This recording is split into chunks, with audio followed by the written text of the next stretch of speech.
So let's begin with our first question, which will serve as your opening statement for all our candidate guests today. Filipinos are looking for a senatorial candidate who will not be corrupt. And that's based on a survey conducted in December by the social weather stations on qualities that Filipinos are looking for in a senatorial candidate. Now, second on the list of qualities, someone who has concern for the poor. Third, good personal characteristics. And fourth, someone who can be trusted, mapagkakatiwalaan. Candidates, this is your first question that will serve as your opening statement. Do you demonstrate any or all of these qualities? 1 minute for each candidate. We will do this in alphabetical order. We'll begin with Gary Aljano. Magandang gabi po sa inyong lahat. Yes, I may say that I demonstrate those capabilities and traits. Bakit po? Ako po ay nag-maintain ng simpleng lifestyle sa aking buhay. Kahit na ako hindi na congressman, kinabukasan ay pareho pa rin ang aking buhay. At tinuro ko yan sa aking mga anak dahil nag-homeschool po kami, dahil importante ang pangalan po sa amin. And in fact, I filed a bill to exempt all public officials from bank secrecy law at open sa lifestyle check ang isang opisyal ng gobyerno dahil wala ho tayong tinatago. So yun po, makakaasa po kayo na hindi po magnanakaw si Gary Aljano, hindi po abusado si Gary Aljano. In fact, tumatayo po tayo at lumalaban sa mga abusado at magnanakaw sa gobyerno. So maraming salamat po. Thank you, Congressman Aljano. Mr. Rafi Alunan, sir.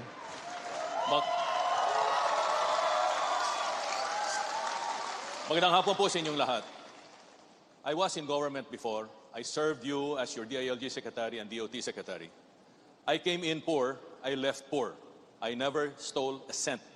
In fact, I ran after the corrupt people in DOT and the DILG and have my record to prove it, including the Supreme Court. I served without counting the hours. I served because the Filipino people needed public servants. And that is exactly what I will bring back once I am elected to the Senate. I'll bring back my experience, I will bring back my capacity as a public servant, and I will continue to serve without any corruption, without any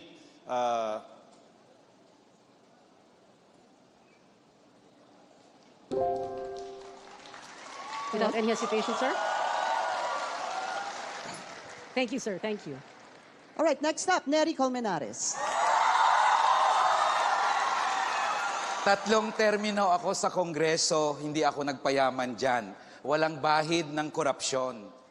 Noong 2013 po, nag-file pa nga ako ng isang bill para ipagbawal ang pork barrel. Dapat ang pondo diretso sa tao, huwag nang sumabit pa sa bulsa ng mga politiko. Ang lahat ng senatorial candidates naman madaling mangako.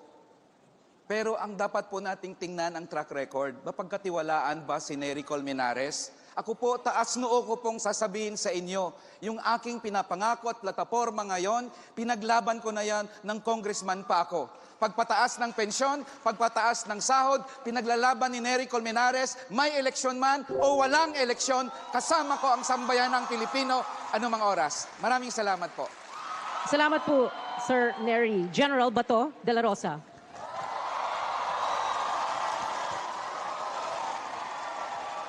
Sa aming lahat, nandito ngayon dito, wala na sigurong tatalo sa akin kung kahirapan.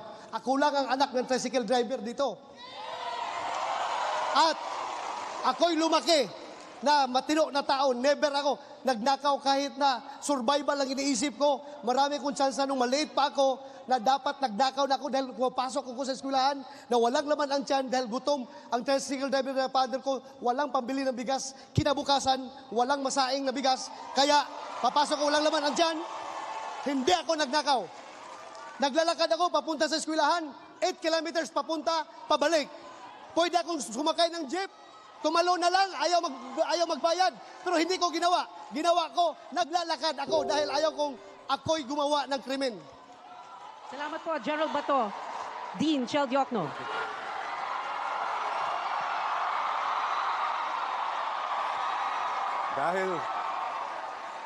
Dahil ngayon po ay National Youth Day, babatiin ko muna ang ating mga kabataan. At lalong-lalo na ang aking mga children. Ayan po.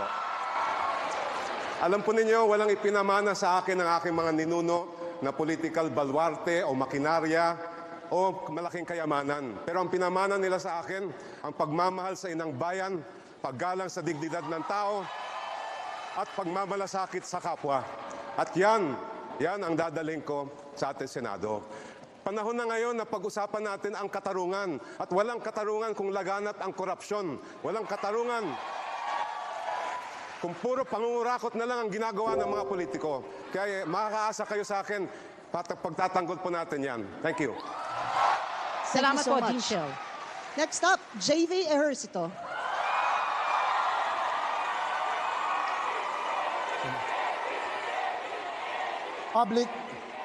Public office is a public trust. Ang pinakaunang konsiderasyon sa pagpili dapat ng isang maglilingkod ay ang integridad at kredibilidad. Dapat malinis, mapagkakatiwalaan. 18 taon na po akong naglilingkod sa ating pong gobyerno. Hanggang ngayon, wala pong issue ng korupsyon, walang skandalo, malinis at maayos ang aking track record. Sa bawat anak, ang tingin nila sa kanilang tatay ay superhero. Kung ako'y magretiro sa aking pong posisyon bilang public servant, gusto ko hanggat huli, ang tingin sa akin ng aking mga anak ay superhero, hindi yan magbabago. 18 taon, ako'y pinagkatiwalaan. 18 taon, walang katiwalian. At higit sa lahat, 18 taon na maayos at malinis na nililbihan. Mabuhay po tayong lahat. Maraming salamat kay Senator JV Ejercito. Alright, up next, Samira Gutok.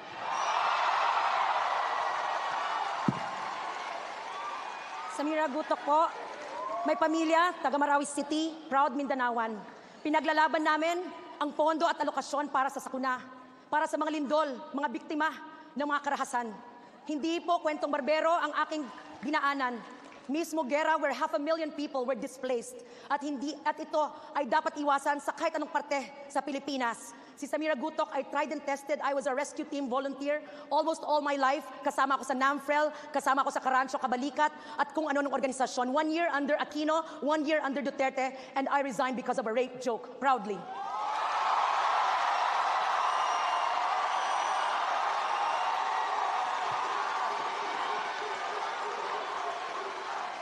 I will catch a grenade for you. I will catch a grenade for you, Philippine country. I am ready to catch a grenade for you. Maraming salamat, Samira Gutok. Sir Pilo Hilbay.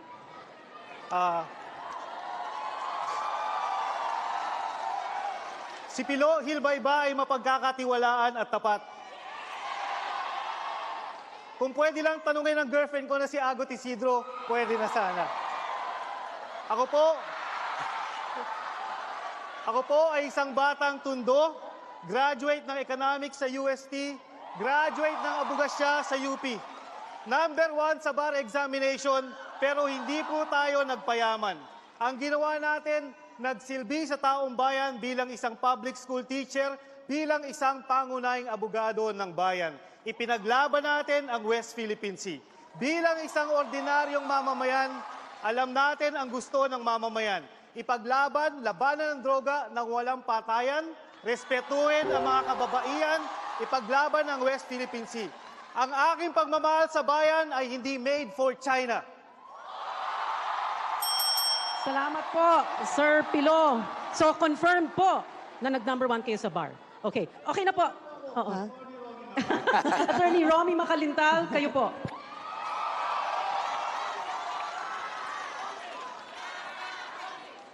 Alam po ninyo, matagal na akong naging abogado ng mga elected officials. From president down to the last position ng matataas na mayor ng ating bansa. Ngunit kahit kailan, hindi ako humingi ng anumang project o transaksyon sa sino man sa aking mga kliyente upang ako ay kumita ng malalaking komisyon. Kahit kailan, hindi po ako humingi sa kanila ng anumang posisyon sa pamahalaan. Inalok ako maging chairman ng Philippine National Oil Commission. Inalok ako maging chairman ng COMELEC ng ilang beses. Inalok ako maging DOJ Secretary. Subalit lahat pong ito ay aking tinanggihan. Sapagkat para sa akin, ang public service pwede mo nang magawa kahit ikaw ay private individual. Kaya ang isinisigaw ko po sa inyong lahat, save your last vote for me. If you save your last vote for me, you save your last vote for honesty and integrity. Romy Makalintal, number 41 sa balota. Salamat po, Attorney Romy Mac. And last but not the least, Erin Tanyada.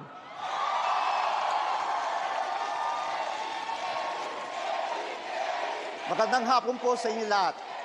Nung ako po ay nag-aaral, sabi po ng aking lolo at ng aking ama, Erin, kung gusto mong malaman kung may problema ang ating lipunan, kausapin mo yung mga manggagawa, magsasaka at mangingisda. Lumabas ka sa paralan. At yun po yung ginawa po ng inyong lingkod. Ako po ay lumabas, kinausap ko yung mga manggagawa, magsasaka at mangingisda. At nakita po natin may problema po ang ating lipunan. Kaya ako po ay sumama sa iba't ibang kilos protesta, nakibaka kasama po ng mga magsasaka, mangingisda, kabataang estudyante at manggagawa. Alam ko po na marami pong problema ang ating bayan. Kahirapan po ang pinakamabigat na problema. At ito po yung pinaglaban po natin nung ako po ay congressman ng ika-4 na distrito na lalawigan ng Quezon. Ipagpapatuloy po natin yan. Si Erin Tanyada ba'y tapat? Yes, Tanyada para sa tao. Salamat po, Erin Tanyada. And that was just the first segment of the debate.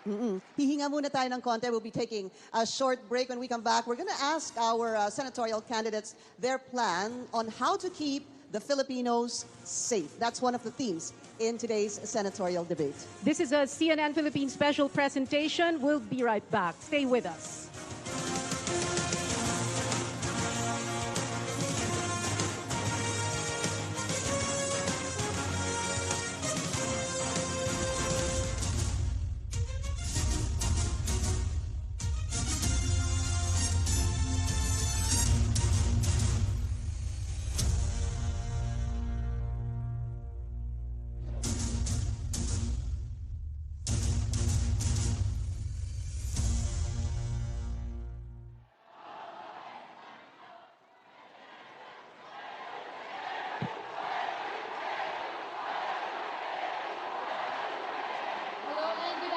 Everyone once again, and thank you for joining us here in the CNN Philippines Senatorial Debate. That's right, 10 candidates sharing the same stage here at UST. By the way, UST will be celebrating its 408th anniversary tomorrow. So congratulations University of Santo Tomas. All right, so in our first segment of this program, we heard the candidates answer our first question, which was also their opening statement. They answered, do you possess the qualities Filipinos look for in a public official? And they did share their answers, George. So can you tell us again what were some of those? Well, majority of the candidates, so all of our candidates said that they did not engage in any corruption case or any corruption activities while serving. And that's really one of the most important qualities we look for in a public official, those who will serve well. And some of them even said that we have a clean track record, while some of them also want to focus on issues such as, disaster prevention, of course, also having those raising pensions, salaries, and the fight on drugs without those killings. At talaga naman na naging mataas yung energy ng UST right after the speeches of their candidates. They were very supportive of their own candidates and also online. I heard we are already trending using the hashtag the Filipino vote. So please do continue tweeting about the senatorial debate. Send us your questions, your suggestions and comments on various issues. And please, again, use the hashtag the Filipino votes. And again, we'll be back in a few minutes, so stay tuned.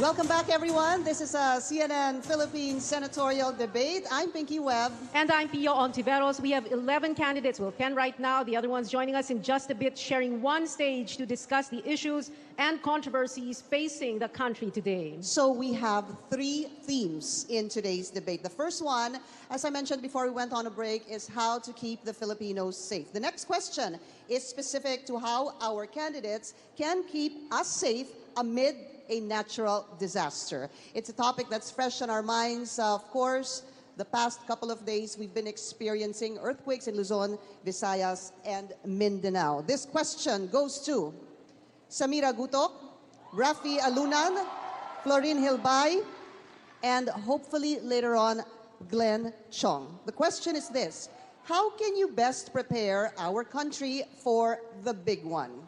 Samira Gutok, please go ahead. Ang alokasyon sa disaster ay hindi galing sa national lang.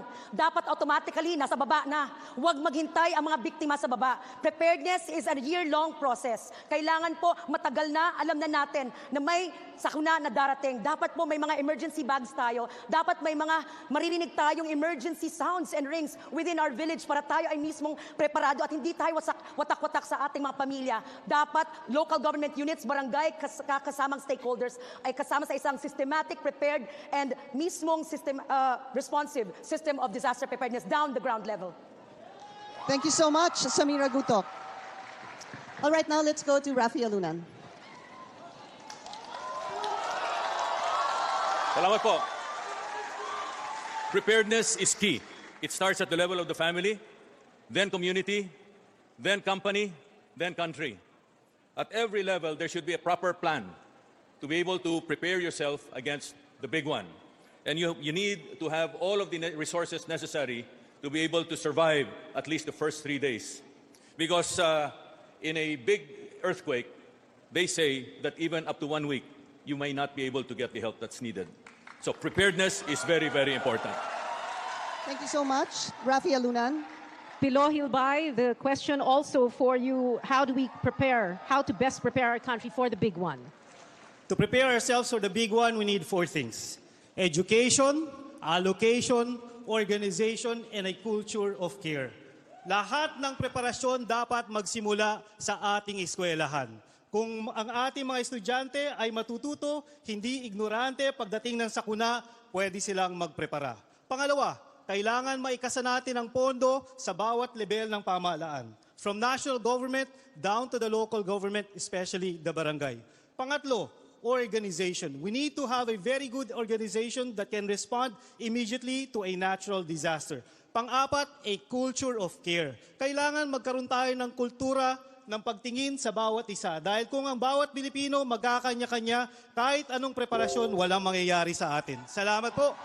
Salamat po, Pilo Hilbay. It's been said before, no amount of post-incident operations will solve violations of the building code which lead to collapsed buildings. Let's talk about disaster preparedness now I just want to in let you general know, this time. Yes. because there are a few candidates raising their hands, hindi mo nakita, but may tanong ka pa kasi, di ba? Kasi baka iniisip nila, hindi mo sila napapansin. Yes, because we're about to go to the face-off, but can we hold on your thoughts for a moment, no? But we'll talk first about disaster preparedness in general this time. The Philippines is number 3 among 171 countries most vulnerable to disaster risk and natural hazards based on the World Risk Index. And we want to invite General Bato and Gary Alejano to come forward to the podiums for our very first face-off. So, Congressman Alejano, can you please come up here? General Bato, doon po sa kabila. All right. We are a country that gets hit every year by earthquakes, typhoons, floods, landslides, and even volcanic eruptions. This is the question. How can the Philippines further reduce risk and improve response to natural hazards? Let's not forget typhoons and earthquakes are natural hazards and they only turn into disasters when we are not prepared for them. The question, how can the Philippines further reduce risk and improve response? Congressman Alejano, you first. Well, unang-una, nag-agree po sa sinabi natin mga kasamahan na kailangan ng preparedness, organization, allocation. But we need to come up with a clear disaster resilience policy para may covering ng allocation and authority sa ating mga ahensya ng gobyerno. I am a principal author also of the disaster resilience in the House, and I hope the President would sign the proposed bill para maging batas na, para may dedicated na ahensya ng gobyerno, may alokasyon, hindi lang yung parang temporary like DRMC. And we need to integrate that education sa ating mga kabataan dahil ang kailangan na maghanda ay yung pati yung mga maliliit na mga bata hanggang sa matatanda. So dito dapat ma-institutionalize natin ang yung scouting dahil yung mga bata dapat maghanda, and also ibalik natin yung mandatory ROTC because ito kasama yung man-made and natural calamities. Thank you, Congressman Alejano. General Bato, you have 1 minute. Para sa akin na hihiramin ko yung idea ni Francis Tolentino na ngayon ay absent dito. Sana andito siya para makasagot sana siya. Pero idea niya is ganito, dapat gagawa tayo ng Department of Disaster Management. Para kung mayroong mangyari at maraming mga kaswalty, walang ibang bibitayin ang taong bayan, kundi itong department na ito, dapat sila ang mananagot. Pangalawa, dapat bibigyan natin ang ating kapulisan ng power na mag-conduct ng forced evacuation doon sa mga affected areas na kung alam natin kung saan yung mga landslide prone areas during may typhoon, alam mo, ang mga casualty palagi, yung mga matitigas ang ulo na ayaw umalis sa mga lugar yan. Kahit silang busy sa sinabihan ng polis, alis kayo dyan, ayaw umalis. Kaya sila natabunan ng lupa. Dapat ang polis may power na aristuhin pag ayaw umalis. Dapat ganun. Thank you, General Bato. Pinky, kanina sabi mo may mga magre-react sa likod. Okay. Pagbigyan na po muna natin. Rafi Alunan, sir. Dadagdag ko lang yung mga sinabi ni Gary Alejandro at ni Bato de la Rosa. I was in Porac a few days ago. Nakita ko yung supermarket na nag-pancake. Nakita namin yung mga beams. Napakaliit ng beams at saka yung mga bars na ginamit were undersized. So, yung building code hindi sinunod. So, we need to look at the building code and make sure that all the structural engineers check all the structures built before 2011 or 28 to see whether they are resilient against earthquakes. Importante yon. All right. Salamat po. Another response from si Senator J.V. Ejercito. He's next. The Philippines is in the Pacific Ring of Fire, and as such, we are prone to earthquakes, to volcanic eruption, and super typhoons. Normal na po ito. Sabi ng lahat, dapat preparedness. Tama po yun. I already filed the bill on creating the Department of Disaster Management. Dapat taon-taon, continuous ang education. Taon-taon, continuous ang training. Taon-taon, dapat continuous ang pagbili ng equipment and yung preparedness, yung education, lahat dapat taon-taon. Ginagawa yan taon-taon. Parang piya lahat sila, sinasabi kailangan may isang department. All right. Do we still have time for another comment? I think we can give 30 seconds each. Less than 30 seconds each muna kay Okay. Romy Mac and Attorney Erin. Romy Macalintal. 30 seconds, sir, ha? Alam niyo, nung mangyari yung earthquake, kawawa naman yung ilang mga empleyado ng call centers. Hindi sila pinalabas. Iyan ay isang pagpapatibay na talagang hindi tayo handa sa ganitong uri na mga disaster sa ating bansa. Kaya dapat mapagtibay ang ating mga batas sa bagay na ito, mapagtibay ang proper implementation ng building code at dalhin sa korte ang mga taong lumalabag sa building code. Yan ang dapat natin pakita sa kanila. All right, next up. Erin Tanyada. Lahat gusto magsalita eh. Dalawang points lang po, no? Merong batas na po, yung People's Survival Fund. Ito ay 1 billion fund na pwede pong i-access ng local government units to help fight and mitigate the effects of climate change and tragedy. Ang problema, hindi pinapaliwanag, walang kulang sa information sa ating taong bayan. Kaya importanteng malaman po nila, 1 billion fund po yan. Pangalawa, hindi dapat inaaresto yung mga taong ayaw umalis. Okay, alam mo, sinabihan na ako na move forward na tayo. Sir, Siguro, 30 seconds. Teka. Sige, go. General Bato. Yes, sir. Kasi ako pinapatamaan niya inaaresto. Kung kinakailangan ng pulis na mang-aresto para masave ang buhay nila, gawin natin yan! Sir, ang sinasabi ko... Pagayaan mo! Huwag mong aristuhin. Iwan mo dyan. Nalibing yan sa landslide. Useless ka na pagka-pulis. Okay. Tinatanggal lang sa... Okay, that's enough. Ang aresto, ang ibig sabihin yan, binibigyan po ng... Okay. Hindi naman sila, hindi naman sila nag-aaway. Oo, hindi naman sila Walang nag-aaway. nag-aaway dito. Okay, teka. Iba lang ang kanilang dalawang pananaw. Oo. Okay. I'm sorry, we really need to move on. There are other topics. We promise you will have your time. Yeah. Magpapasalamat na tayo sa unang face-off pero natin, lumalabas Pia. kasi na may batas na tayo, implementation na lang. Maraming salamat po, Congressman Alejandro and General Bato, thank you. All right. Sorry, mamaya na po. Di bale, wag ho kayong mag-alala. We're still on the topic. This is a healthy discussion. Let's all remember that.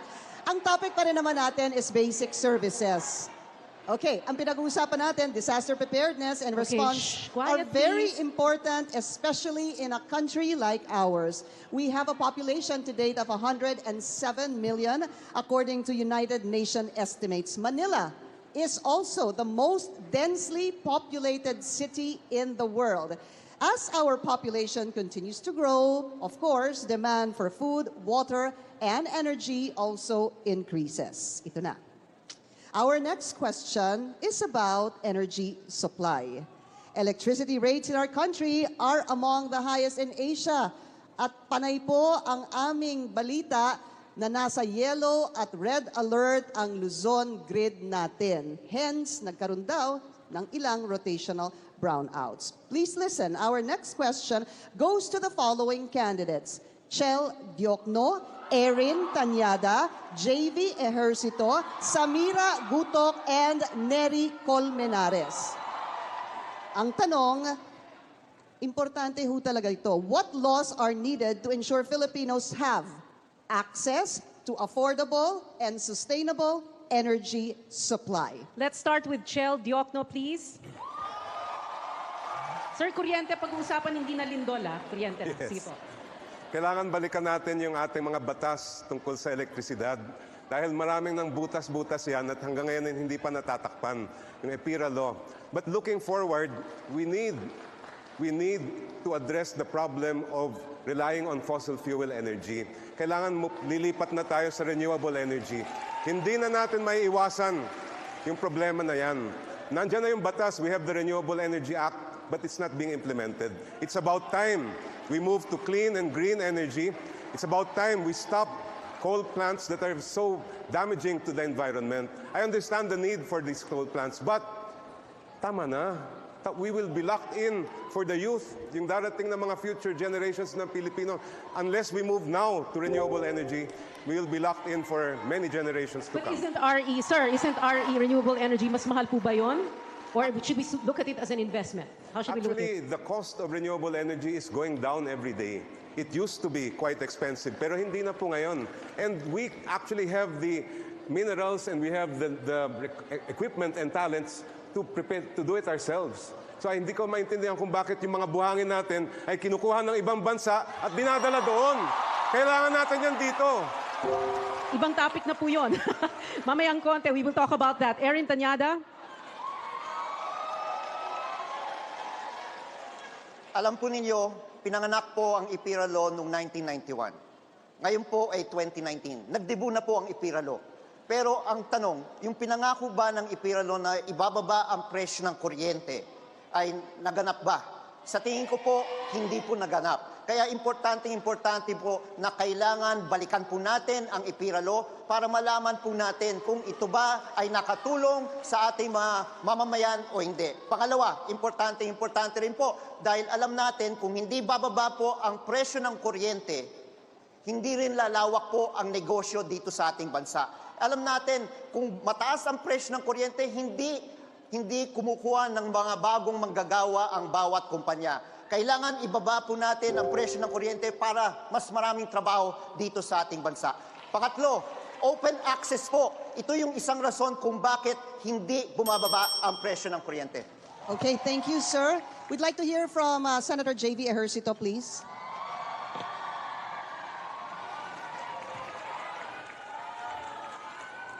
I also believe that we have to review the EPIRA law.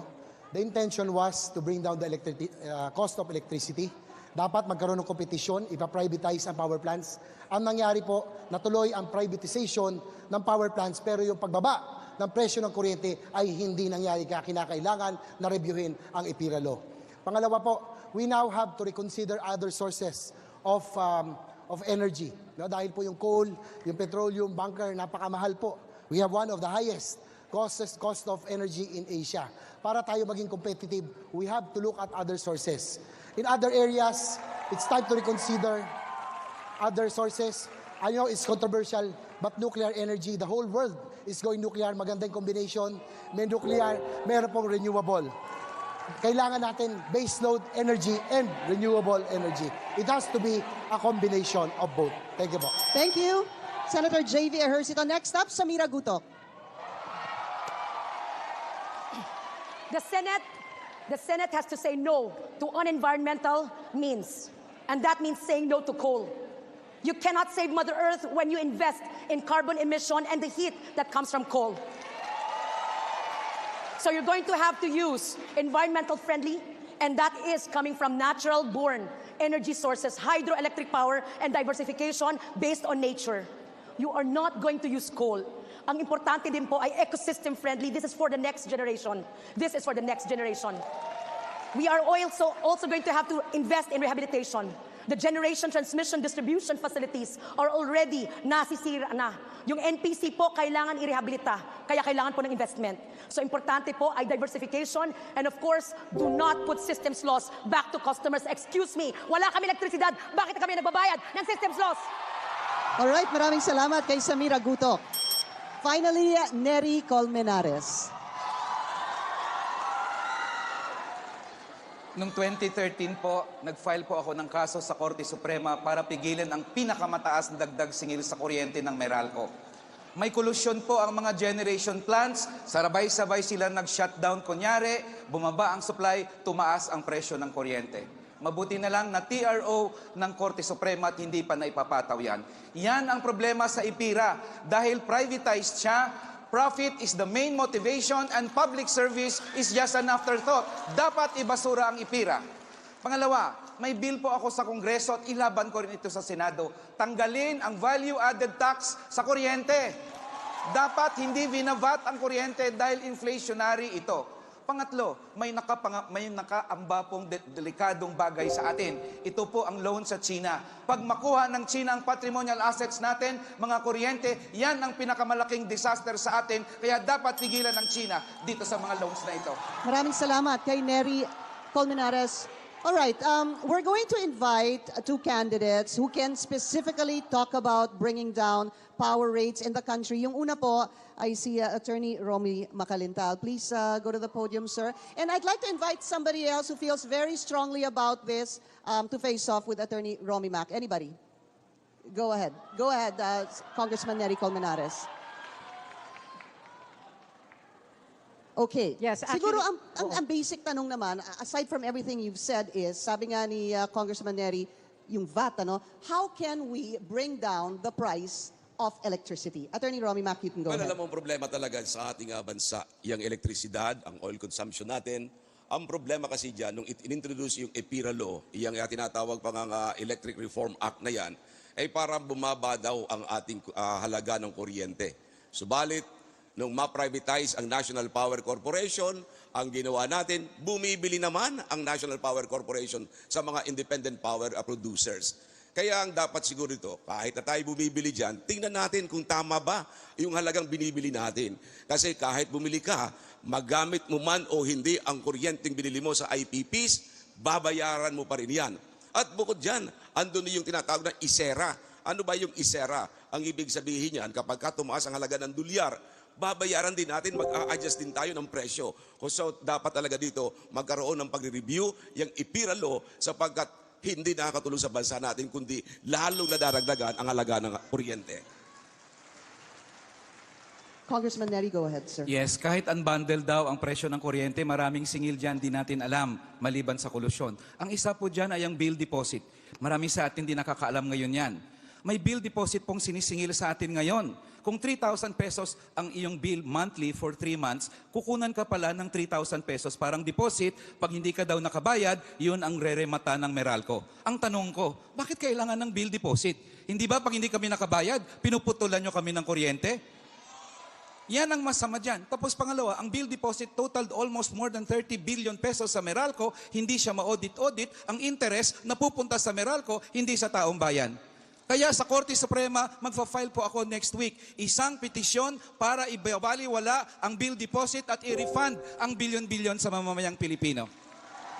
All right, gentlemen, please stay. Diyan po sa podium. We'd like to ask our moderators for any comments and possibly follow-up questions on the situation of energy, yung kuryente po dito sa Pilipinas. Good afternoon Dindo, to everyone. go ahead. Yeah. No, I just wanted to add up to the discussion. Of course, it was mentioned earlier by Congressman Colmenares, but the taxes really. Yes po. No? Alam naman natin when you look at the cost of electricity in our country, There are taxes that are part of our bill na hindi natin nalalaman. Nabanggit ang VAT, nawala ito noon. Nandyan din yung mga surcharges, nandyan din yung mga local franchise tax. At itong mga buwis na to ay nagdadagdag hirap sa ating taong bayan. So it's good to ask our candidates, not only yung nasa face-off, no? Maybe it's time to review also taxes that adds burden to the Filipino consumers or to the Filipino people. I think yun ang pwede natin tingnan. No? If I'd be elected as senator, alam mo meron tayong tinatawag na oversight power sa Congress.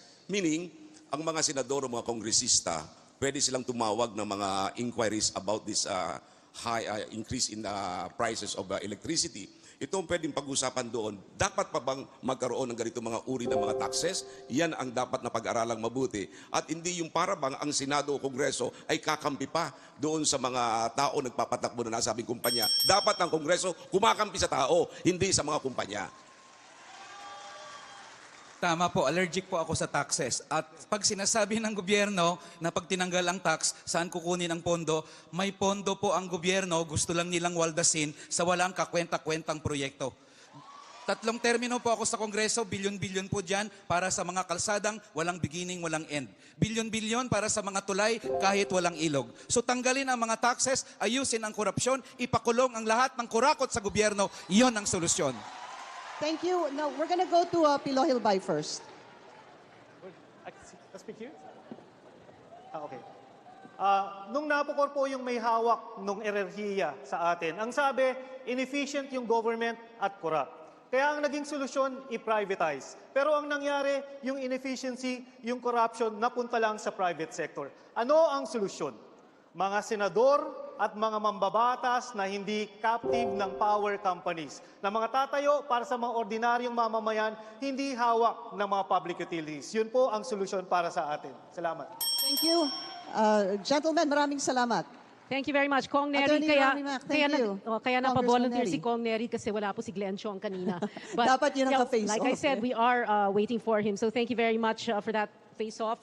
Again, another heated discussion about power. Pero huwag kayong and power mag-alala, marami supply. pang topics that you would want to share your thoughts But on. now it is time for another break. We're going to continue to talk about basic services. This time, tubig naman, water distribution and supply. We're still experiencing disruptions, and the problem is if the dry condition persists, we could actually be facing a bigger problem. This is a CNN Philippines special presentation. We're asking questions to our 11 senatorial candidates, the questions that matter most to the Filipino people. We'll be right back.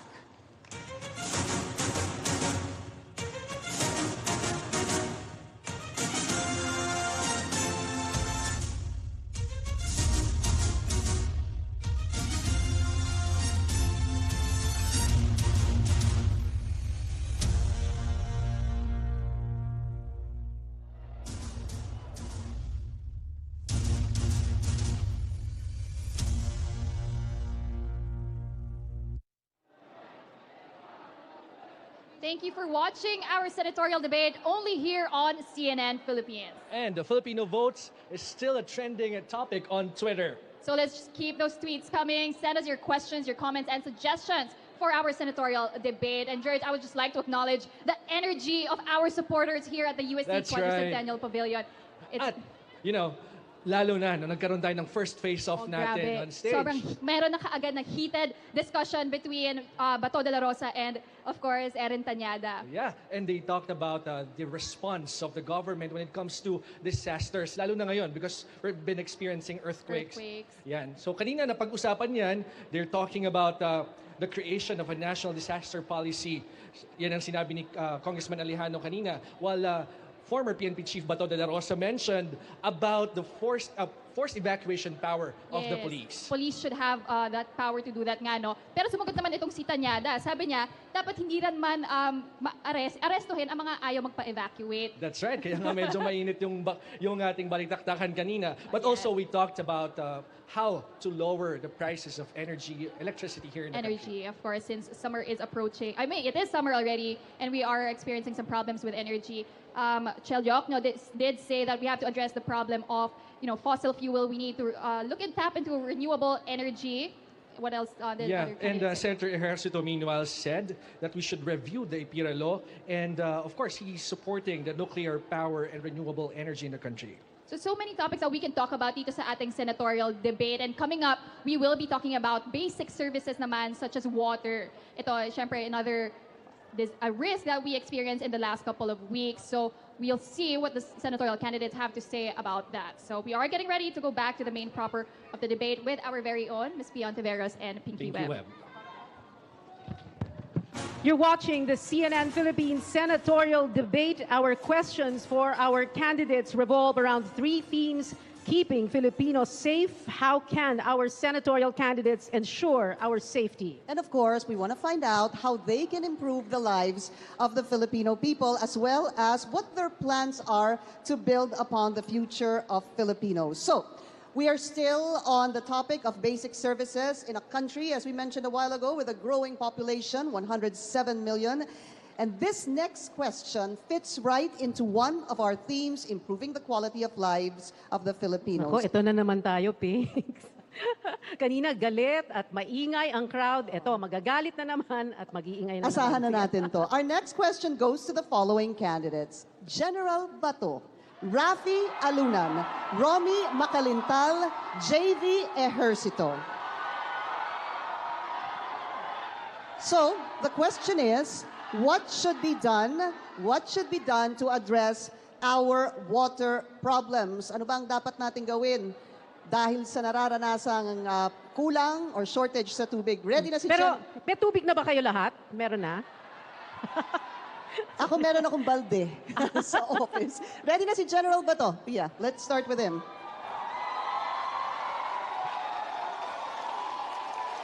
Alam niyo, kung meron tayong Department of Energy, dapat meron din tayong Department of Water. Dahil ang tao nabubuhay kahit walang kuryente. Pero ang tao hindi nabubuhay kung walang tubig.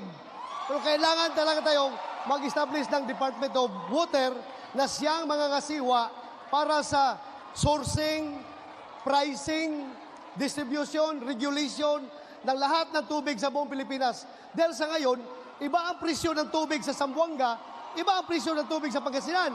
Dapat iisang departamento ang mag-control dito. At kung talagang wala nang ibang solusyon itong crisis natin, dapat gayahin natin yung Israeli model kung saan desalinization ginagawa nila na ang tubig, napakalaki ng dagat. Kinukuha ang tubig galing sa dagat, tinanggal ang salt, ginawang pang-inom. Kaya makita mo ang Israeli, noon diserto, ngayon green na. So, dapat magkakaroon tayo ng gano'n na programa. General Bato, thank you, sir. Okay, next up. Next up, ayan na, ready na rin, Rafi Alunan. Go ahead, sir. Tama yung sinabi ni Bato. At dadagdagan ko pa. Tama yung sinabi niya about water sourcing. Dito sa Metro Manila, we have a real problem. Yung Angat Dam is really our main source right now. We should really spread our risk because it's a national security risk. Ang kaliwa at kanan rivers doon sa Laguna at Quezon, matagal na yan pinag-uusapan, hanggang ngayon walang nangyayari. So we continue to have this national security risk. All over the country, our local government should be investing in water reservoirs for human consumption, for electricity, as well as for irrigation. And number three, dito sa syudad, we should be able to catch the rain. And actually, all over the country, we're not catching the rain and we're wasting it. So, take note of those practical suggestions. Matagal na yan pinag-uusapan, walang nangyayari because we're not focused on public safety and security. Thank you, sir. Rafi Aluna. Next up, Attorney Romy Mac. Sir, go ahead. Sa ngayon, meron tayong about 17 million users ng tubig dito sa Metro Manila. Ang problema, kulang na kulang pa rin ang supply. We lack about 140 million liters of water para yan ay madagdagan natin, maayos ang problema sa tubig. So anong dapat na solusyon? Long-term solution ang kinakailangan dyan. Ngunit kapag dumarating lamang ang disaster, saka yan nabibigyan ng pansin. Dapat meron tayong sistema. Anong magandang sistema? Rain harvesting system. Anong rain harvesting system? Yan po ay ginagawa sa ibang bansa. Kapag maulan, inaayos nila yung ulan, at kapag dry season, inaayos at nililinis ang tubig na yan. Gamitin po natin yan. Ginagawa po yan sa Singapore. Ay bakit hindi natin magawa dito? Kailangan lamang ang tunay na concern ng ating mga public officials. So, yan po ang tamang solusyon para magkaroon tayo ng tamang supply ng ating mga tubig. Salamat, Attorney Romy Mac. JV Ejercito.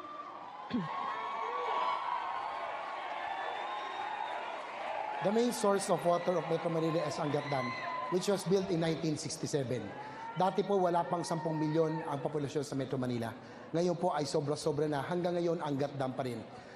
Hindi po natuloy ang Laiban Dam, yung kaliwa at kanan rivers na dapat po ay natuloy noong 1980s. Ang suggestion ko, we invest in infrastructure, water infrastructure, dahil hindi pwedeng taon-taon tuwing tagtuyot ay namumroblema tayo. Tama po ang sinabi nila, tuwing tag-ulan, sobra-sobrang ulan, sobra-sobra nagbabaha, hindi natin iniimbak, hindi natin nagagamit. Siguro dapat maging innovative tayo, yung mga parking lot, yung mga kalye, sa halip na tumutuloy ang tubig tuwing tag-ulan papuntang karagatan, dapat gamitin natin porous ang para na-replenish ang groundwater. Dapat magkaroon tayo ng mga bagong dams, lalo na po ang Laiban Dam, yung area na yun. We need new sources of water para hindi tuwing tagtuyot tayo po ay namamroblema. We invest in water infrastructure. Salamat po, JV Ejercito. Briefly, Dean Shell. Kaliwa Dam is not the solution to our water problem. Kaliwa Dam is going to cause environmental destruction. The proposal is to put it near fault lines, and it's going to result in the inundation of our Katutubos barangays. Hindi po solusyon ang Kaliwa Dam. Ang solusyon ay isang comprehensive polisiya ng ating pamahalaan. Alam natin magiging problema talaga ang tubig within the next 20 years. Dapat ngayon pa lang pinag-uusapan na natin at pinagpaplanuhan. Alright, pag-uusapan kasi sana, no, may follow-up question sana tungkol nga sa, di ba, syempre meron tayong mga short-term, long-term solutions. Ang problema naman natin ngayon we need to feel the effects right away because like we already all know, no, many of us still experience water disruption. So I don't think we have enough time for that. We're going to... Short-term, pwede daw, Okay. Pia. Sige, pwede na. Alamin Okay. natin. Sige, balikan kasi natin, kailangan malaman natin from sina General Bato, Rafi Aluna, Attorney Romy Mac, and JV Ejercito, how soon, that's the question how soon can consumers feel the impact of your proposed solutions? Let's begin first. General Bato, sir. 30 seconds, Gaano sir. kabilis? Yung ngayon, General, ano ho yung short-term solution ngayon dun sa nakaka-experience ng water interruptions, disruptions, and problems, sir? Ano ang short-term solution? Yung na-open ko kanina na solusyon ay medium term at saka long term. Walang short term doon eh. Sir, gaano ka medium? Sir, yung medium... So, kailan po yun? Kailan po natin mafe-feel ang effect nun? Kailangan pa natin ng batas na mag-create ng Department of Water. Okay. Pag mayroon Department of Water, i-organize pa yan. Tagal pa. Okay. Wala. Alam mo, short-term solusyon? Pwede. Kung gusto niya, you're looking for short-term solusyon? Yung short-term, sir. Meron ho ba kayo naiisip? Hawakan ng gobyerno yung Maynilad. Oh. Maynilad? Hawakan natin yung Maynilad. Maynilad, Manila Water, which one? Pareho? Di ba yung tubig, Maynilad, nag-control dito? Maynilad at Manila Water, sir. Dalawa pong concession. Isipin mo yung MWSS ang sa generation ng tubig. Ang Maynilad na sa distribution. Sir, you're proposing government takeover of private companies. Power of eminent domain. Gamitin natin. Okay. Para makontrol natin. Okay, kanina sabi natin the question is how soon can we feel the effects of the proposed solutions? So kanina, Gerald Bato, Rafi Alunan, sir, how soon? Very soon, for certain courses of action. For example, yung community-based rain catchment basins. That can be done easily by the local government units. Instantaneous yan. Yung mga buildings catching rainwater for their own use. That can be done also very quickly. What will take a little time is the Kaliwatanan River, Salaiban Dam. But I just want to correct Shell. Shell, there are engineering studies that you go lower, not higher. That will not inundate the towns, no? And lastly, yung engineering requirements. There are many water companies that need to fix their piping systems so that they can evenly distribute their water to all of their constituents. Right now, many of them are not doing that. Lumang-lumang kanilang pipes at limited ang kanilang distribution. So that can be done also fairly quickly, probably over maybe 3 or 5 years if they properly invest in it. Okay, between Attorney Romy Mac and Senator JV, sino po sa inyo? Tumayo na tuloy. After this, meron akong sasabihin. After Attorney Romy Mac. Go ahead, sir. Ang kinakailangan dito ay kamay na bakal ng ating pamahalaan. Hindi yung para bang tinatapik mo lang sila sa balikat, ganung ando na ang problema. Alam naman natin ang problema sa MWSS. Sino ba yung mga opisyal na nagpapatakbo ng mga tungkol sa tubig na yan? So dapat siguro pinag-aaralan kung dapat silang tanggalin o hindi dapat tanggalin. Then, short-term solution, mga barangay captains, mga barangay officials, dapat magtulong-tulungan tayo para yung mga tao ay nabibigay ng daily supply ng kanilang mga tubig. Yan ang kinakailangan gawin. At magkaroon tayo ng daily water tankering sa mga lugar na talagang kailangan ng tubig at mga lugar na hindi inaabot ng mga tubig na yan. Maraming problema ang ating bansa tungkol sa tubig, ngunit hanggang ngayon ay hindi pa nga nare-resolve yan. Maraming problema, ngunit ang ating mga opisyal para gumagawa lamang ng solusyon kapag nariyan na ang problema. Ang kailangan kamay na bakal para sila ay talagang magtrabaho sa Thank kanilang you so much, problemang sir. ito. Okay. Thank Pia, you, sir. isa na lang, ang pag-usapan natin, Pia, any one of them who can give a short-term solution. Okay na tayo, Attorney Romy Mac. Yeah, Anyone sir, behind? pwede na po kayong bumalik Okay. sa Maybe upuan si niyo. Congressman Gary or si Congressman Congressman Gary, you Neri. have a short-term solution? As in, Short-term, please, gentlemen. comment lang. It needs Sir, to be 30 seconds, short-term solution. Ang gusto ko lang sabihin kasi matagal na yung plano yun dahil alam natin na magkakaroon tayo ng kakulangan ng tubig. Ang problema, hindi natin inalaw ang infrastructure ng katubigan dahil inihintay natin ang malaking infrastructure na galing sa China dahil para makumita sila sa infrastructure. So I don't agree na magkaroon tayo ng infrastructure coming from China because this is a critical infrastructure. The moment nahawakan ito ng ibang bansa, luluhod tayo. Alright, Congressman Congressman Gary. thank you so much. Yes, Pia, thank you, pinipilit yes. na nila tayong pumunta sa susunod na pag-uusapan natin. Go ahead. Advanced kasi mag-isip ang mga kandidato. Kasi ang next topic natin ay ang China-funded Kaliwa Dam. The government says one of the solutions is this dam. It's controversial. As we all know, we want to focus now on Philippine-Chinese relations. The President was just in Beijing for China's Belt and Road Initiative. Alam po natin kung ano yon. Beijing is building bridges, roads all over the world to connect the rest of the world. Now, in that forum, the President signed 2 agreements on trade and drug rehab efforts. And amid the friendlier, warmer relations between Manila and Beijing, some observers are saying that the so-called China debt trap diplomacy has reached the Philippines. Now, the President also recently ordered the Justice Department to review the government's agreements, including those with China.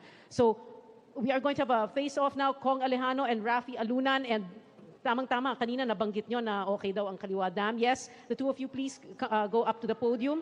And this is your question. What safeguards should be put in place so that the Philippines does not fall into that China debt trap? Congressman Alejano. Unang-una, hindi naman kailangan mangutang sa China lamang. Let us not put all our eggs in one basket. Meron mang ino-offer ng ibang bansa like Japan, mas mababa pa interest. Bakit sa China tayo kukuha? No? And remember this, there's no such thing as free lunch. Mataas ang interest and it has connections sa West Philippine Sea and we are now being colonized through economic tool like pahiram sa atin, ilulubog tayo sa utang at hawakan tayo sa leeg. Kaya nga, ang safety dito, doon tayo sa neutral na bansa na makapagbibigay ng mababang interest at wala pang conflict sa West Philippine Sea. Dahil nagbibigay naman ng pahiram yung ibang bansa. So yun po ang pwede natin gawin. And at the same time, dapat transparent ang mga dealings natin sa China. Hindi yung hindi natin alam. Actually, I wrote Department of Finance, bigyan tayo ng kontrata nitong Chico Dam project. Up to now, they have not responded officially sa aking opisina. Bakit nagtatago ang gobyerno kung ang interest ng bansa ang kailangan? Thank you, Congressman Gary. Rafi Alunan, sir. I think we should apply safeguards to any loan that we borrow from any country. That's part of our fiscal responsibility. It's called good governance. It doesn't matter whether it's from China, Japan, the United States, or Europe. What is important is that we apply fiscal responsibility and good management. Now, ito ngayon, I don't think we will allow ourselves to put all our eggs in one basket. Our economic managers are pretty responsible and they're spreading out our risks. Many of the points that are being discussed at this point are not yet done deals. Hindi pa done deal yan. Kasi dinadaan pa yan sa proseso. Hintayin natin hanggang dumating tayo sa punto na yon. Maraming salamat po. Okay, may rebuttal si Kong Gary. Congressman Alejano. May rebuttal lang. Remember this. This is part of the Belt and Road Initiative, and they have done this to other countries, and let us learn from the lessons of other countries. Papasok pa lang tayo ngayon. Bakit hindi tayo matuto dyan? And remember this, ang kontrata na pinasok natin sa ibang bansa ay wala namang provision na nakalagay doon na arbitration sa China at mayroon pang patrimonial asset na collateral. Hindi yan nakikita sa ibang kontrata. Bakit pumayag tayo dyan? Congressman Alejano and the Secretary Rafi Alunan, may tanong pa ho kami, but we're going to give the others a chance to give their thoughts on this. Florin Hilbay, go ahead, sir. Same thing, yung question on debt trap. Kung yung kapitbahay mo kinukuha ngayong karagatan, mangungutang ka ba sa kanya? Kung yung kapitbahay mo binabastos ka araw-araw, mangungutang ka ba sa kanya ng mataas pa ang interes? Kung yung kapitbahay mo, pagkatapos mo sampahan ng kaso, nanalo ka, sinabi sa harap mo, hindi niya kinakilala ang napanalo mong kaso, makikipagkaibigan ka ba dun sa bansang yun?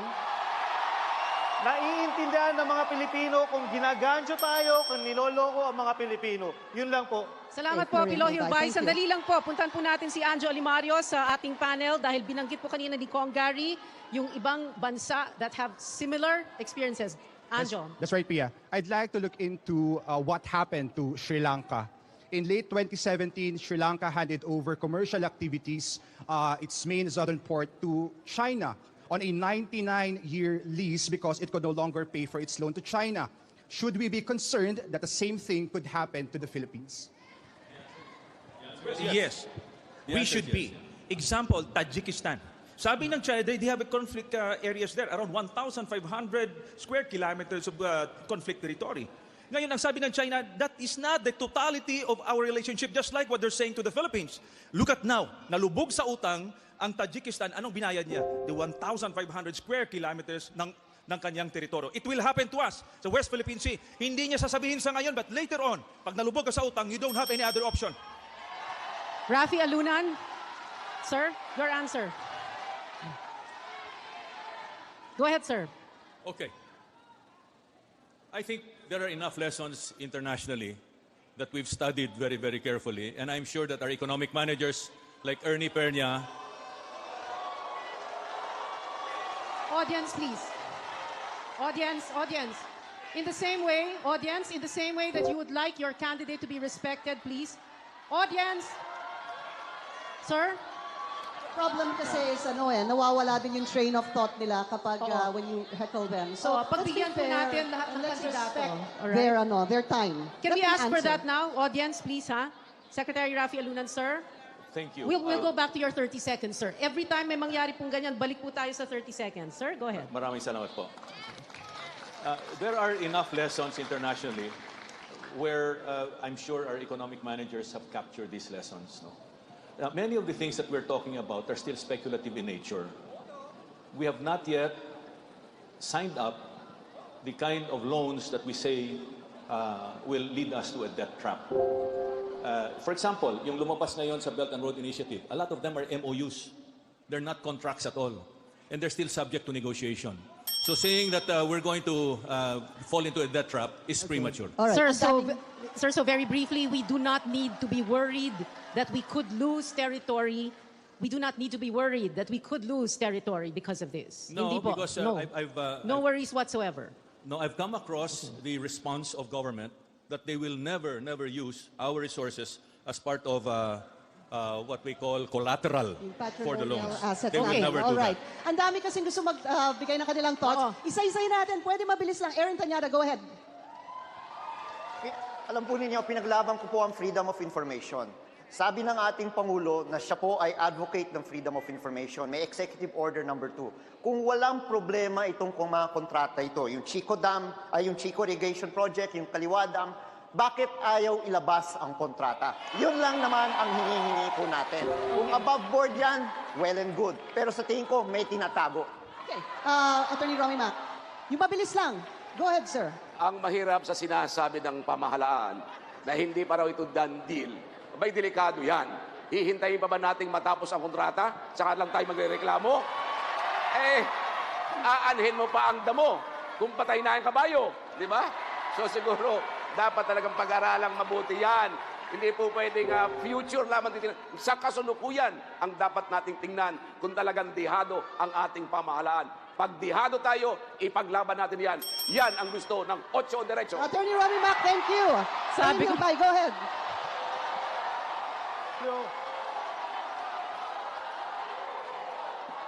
Go ahead, Pino. There are lessons of Chinese death trap diplomacy everywhere. Ba't ang tanong, natututo ba tayo sa leksyon na yon? Parang hindi. Yung Sri Lanka, nagsimula sa Hambantota Port. Utang 700 million, pumalo sa 1 billion, pumalo sa 7 billion. Hindi nabayaran. Ang resulta, ibinigay ng Sri Lanka ang napaka-strategic na port sa China. Pag hindi natin natutunan ng leksyon na yon, yon ang mangyayari sa atin. Okay. Go ahead, Samira Salam- Gutok. Ang init naman ng topic na to. Hindi na matapos-tapos. Okay. The presence of Chinese militia speaks of bad faith. The presence of militia technology speaks of bad faith. The youth must say no because kayo ang magbabayad ng utang na ngayon. And huli na to ha, before Congressman Alejano's final I'm rebuttal, sorry. si Everybody Nery wants to Colmenares. answer, pero mukhang Sandali. talagang maingay dyan si Congressman Nery Colmenares. Sir, go ahead. Sabi ng gobyerno, standard loan daw yung sa China. I challenge government, magpakita kayo ng ibang loan na may confidentiality agreement. Wala. China lang ang humihingi na hindi natin mabasa ang loan agreement. Sabi ng China, walang hidden agenda. Bakit confidential yon? Sabi ng gobyerno, kaya nating bayaran ng utang, $14.1 billion ang utang. Paano malaman ng Duterte administration na mag-i-end sa 2022 na kayang bayaran ng sumunod na administrasyon nito? Debt trap ang China, dapat ibasura. Okay, that's it. Final rebuttal from Congressman Gary and then we go to a break. Bayan, dapat ialalahanin natin ang relasyon sa China, especially ito sa mga deals na ito ay confidential at ad hoc. Bilateral. Ibig sabihin, walang ibang nakakaalam, tayo lang dalawa. Pag malaki ang bansang China, maliit tayo, we would be at the losing end sa negosasyon na yan. Ngayon po, dahil confidential, huli na malaman ng taong bayan na dihado pala tayo habang kumikita ang ibang mga tao sa gobyerno. It happened to other countries. That is why, pinush ngayon sa Maldives, Malaysia, alam natin kay Mahathir, sa Tajikistan, sa Sri Lanka. Matuto tayo. Okay, pero hindi po tayo lulusob sa Spratlys, hindi po ba? Diba? Yeah. Gary, okay, no more. We're going to a Ito break. dalawa, ayaw mo? No. Ito dalawa, magkatabi? Ito? Ito? Sige. Tumayo pa talaga. Okay, sir, sandali lang po. Wait. Para ano? Okay, wait. Another. Wait, sandali lang. Okay, we will let you talk, sir. 15 seconds, ha? Oh, grabe naman. Sige na. Sige Sige ba? na. Go. Hindi, 50 seconds. Ang palagi nyo sinasabi na confidential. Naghingi na ba kayo ng dokumento niya sa Malacanang? Humingi daw siya. Sir, humingi daw siya. Humingi daw si Gary. Kung hindi kayo binigyan. Teka, wait. Sandali. Ha? Naghingi na kayo? Naghingi kayo? Nagtatanong ako. Okay. Upo. Nagtatanong ako kung naghingi kayo. Sandali. Naghingi kayo. Sandali lang. Hindi kayo binigyan. Kung hindi kayo binigyan, sandali lang. We should be very afraid. Yeah. Kung hindi kayo binigyan, Wait, let's have General Bato finish. Wala nga sinasabi kung bakit ayaw magbigay eh. I can't imagine. Ayaw masabihin kung bakit ayaw magbigay ng kopya ng kontrata. Sandali lang po, sir. Okay. Ganito lang dito. Sandali. Ito na lang kukunin ko. Halika na dito. Tayong dalawa. Halika. All right. We are going to a short break. We'll be right back. Welcome back to the CNN Philippines Senatorial Debate. Ang init ng usapan. Kinuha China na pa lang kita eh. yun. Kailangan na kita kunin. Alright, hindi pa tayo tapos sa China pa rin. China so pa rin huwag kayong pag-usapan. mag-alala, gentlemen, lady. We have another face-off. This time, it's with Nery Colmenares and JV Ejercito. And may I please add, para po sa ibang kandidato, please stay seated po. Or at least stay in your seats. Oo. At meron naman po kayong mga mikropono, maririnig po kayo kung Yes. magsasalita po kayo. So hindi po kailangan pumunta dito. Kasi para po sa moderator ito. Thank you, ha? Thank you. Hindi naman Okay. hindi yan ang pinuntahan nila si General Bato eh. Di ba? Everybody wants to be with Bato, di ba? Okay, Time out ito na. na. Sir, time out na. Ano? All right. Time out. Since March, we have been seeing a growing number of Chinese vessels in the West Philippine Sea. Ako po, I spoke to Foreign Affairs Secretary Teddy Boy Locsin, and he said he wanted the Chinese vessels around Pag-asa Island to leave. Our government has filed, according to Secretary Locsin, 10, if I remember right, notes verbal. Ito ang tanong. Does the Philippine government have full control of the West Philippine Sea? Neri Colmenares, you have a minute to answer this question. Walang kontrol ang gobyerno sa West Philippine Sea. Ang ating foreign policy is this. Pag tinindigan natin ang ating teritoryo sa West Philippine Sea, lulusubin tayo ng China. Ang tanong, totoo ba yan? Anong aral dyan? Ang Vietnam, ang Taiwan, ginigit ang territorial integrity nila sa South China Sea. Hindi sila malusob-lusob ng China kasi alam ng China pag nilusob ang Vietnam at ang Taiwan, kakalabanin niya ang international community. Yan ang problema sa atin dito. Lumuluhod tayo sa China. Ang dapat na solusyon natin ay independent foreign policy. Igiit natin ang teritoryo natin sa West Philippine Sea habang tayo ay naghahanap ng peaceful resolution sa dispute. I-gather natin ang support ng international community para labanan ang China pag mangimasok siya. Si Xi Jinping, sinabi kay President Duterte, hindi ipapatupad ang ang International Tribunal. President Duterte did not make any move. President Duterte did not only blink, he closed his eyes and fell asleep. Thank you, sir. Senator J.V. Ejercito, does the Philippine government have full control of the West Philippine Sea? Go ahead, sir. You have a minute. It is in our constitution that we have to protect our sovereignty and fight for our territorial integrity at all cost. Magandang talaga ipaglaban po natin, kaya lang in terms of military might, admittedly, we are no match against China. We have 12 supersonic jet fighters, they have 2,000. We have 50 naval vessels, they have about 2,000. But we have to assert our sovereignty, exhaust all diplomatic means, and we have to protect our territorial integrity at all costs. Tama po, I agree. Sa international community, international organization, we are no match in China in terms of military might, but we have to assert our territorial integrity in the international organizations through diplomatic means. We're going to open up the discussion to the other candidates, sir. Pero dyan lang po kayo. Philippine Sea sa China. Kausap ko mismo ang mga mangingisda sa Masinloc, hindi na sila nakakapagpangisda doon. Wala na. Kinuha na nila at pinamigay ng ating pamahalaan. Kami po ay nagsampa ng isang kaso para sa mga mangingisda ng Palawan at Zambales kasi sa batas natin, hindi lang arbitral tribunal, pati yung mga batas natin, klarong-klaro atin ang West Philippine Sea dapat ipagtanggol ng ating pamahalaan. At hindi ko maintindihan kung bakit yung mga kandidato ng administrasyon ni isang salita, walang ginagawa, walang sinasabi. Salamat po, sir. Kong Gary Alejano. Alam nyo, kung ang basihan ng pagtayo ng inyong karapatan ay laging nakatutok sa kung kaya mong depensahan ang sarili mo, then therefore lahat ng mamaliliit na mga bansa sa buong mundo, magpakaalila na lang kayo sa malalaking bansa. Hindi po yan. Meron kang armed forces at kung ikaw ay determinado, ang malalaking bansa ay hindi niya gagawin na apihin ikaw dahil they would attract to themselves war. So hindi po, may kaparaanan na i-assert ating karapatan kahit hindi gera at hindi surrender. Okay, Sec Rafi Alunan, before we go to General Bato.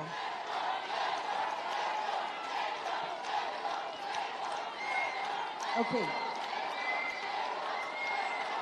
All right. Okay. Can we ask for some silence, please? They're welcoming Glenn Chong. Sandali lang po. Aakyat po siya in a while. Sandali lang po. Okay. Sec Rafi, go ahead. Thank you. Comment lang ito because I'm very much involved in international relations bilang chairman ng Philippine Council for Foreign Relations. And I've been involved in track 2 dialogues helping the government. There are many ways of asserting our sovereignty. Military is one of them. There is also lawfare or diplomacy, as well as academic forums where we can assert our sovereignty.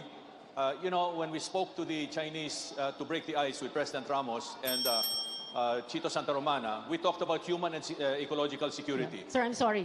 Time's up. Next round na lang po. But before we ask General Bato to speak, we're going to welcome first our 11th candidate today. Former Congressman Glenn Chong, please join us on the stage, sir.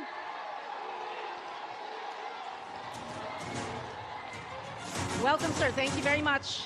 Kahit pa paano, nandito po kayo. Okay. Congressman Glenn Chong, a two-term congressman from the province of Biliran. And he's joining us now. Maraming salamat po, sir, for being here. Welcome, sir. General Bato. Sir, okay na po. You can just stay there. Sige po. Kayo, sana tahimik muna kayo dahil importante ito pinag-usapan dito. Hindi nyo alam. Mawawalan kayo ng bansa pag kayo ingay ng ingay dyan. Makinig muna kayo. Please listen to me. Ganito, ang mahirap sa atin, sisi kay Duterte administration na hindi pinapaalis. Kaninong panahon pa nagsimula pumasok ang mga insik dyan? Kaninong panahon nag-build ang mga bases dyan? Di ba? Sa panahon ng mga kapartido nyo, mga otso diritso. Sino? Bakit ngayon sinisisi si Duterte? Na panahon pa ninyo yung pumasok ng mga insik na yan. Now ngayon, baka akala nyo kayo lang ang patriotic. Si Duterte hindi. Kami hindi. Well, I must tell you frankly, kung sinong gusto sumama sa akin, bibigyan ko kayo ng baril at bala. Atakihin natin ang... matapang kayo. Atakihin natin yan. Alright. Sama kayo. Sama.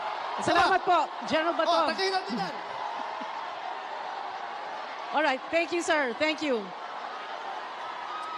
Audience. Excuse me, audience, please. Like we said, kung gusto po ninyo na respetuhin ang kandidato nyo, please respect the other candidates' time, okay? Is that an agreement? Payag kayo, di ba? Di ba? Okay? Or else we will have to go to another break, okay?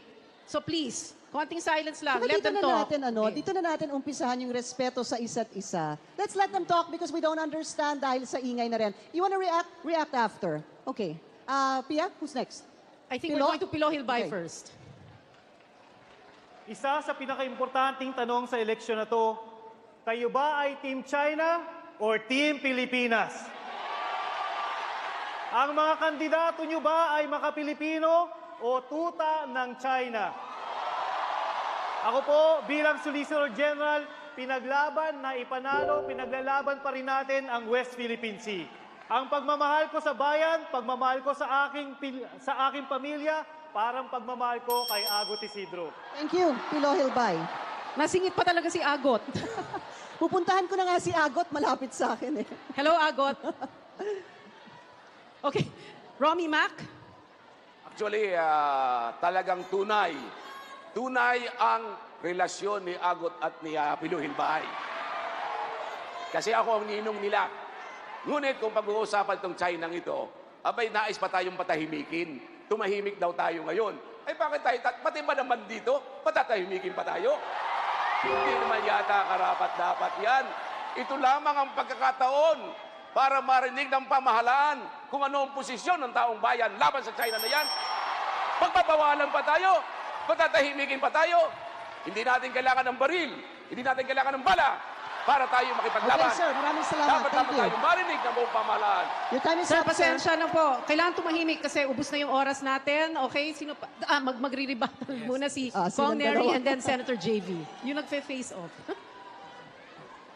Ang Vietnam, ang Taiwan, kayang lusubin ng China anytime matatalo yon. They're not a military match. Hindi sila nanalo sa tribunal, pero matapang nilang tinitindigan ang kanilang territorial integrity sa South China Sea. Ang problema kay President Duterte na ipanalo natin sa tribunal, sinurrender ni President Duterte ang ating soberenya. Ang dapat natin na independent foreign policy, hindi maka-Amerikano, hindi maka-Chino, tayo dapat maka-Pilipino. Salamat po, Kong Neri. JV Ejercito, go ahead, sir.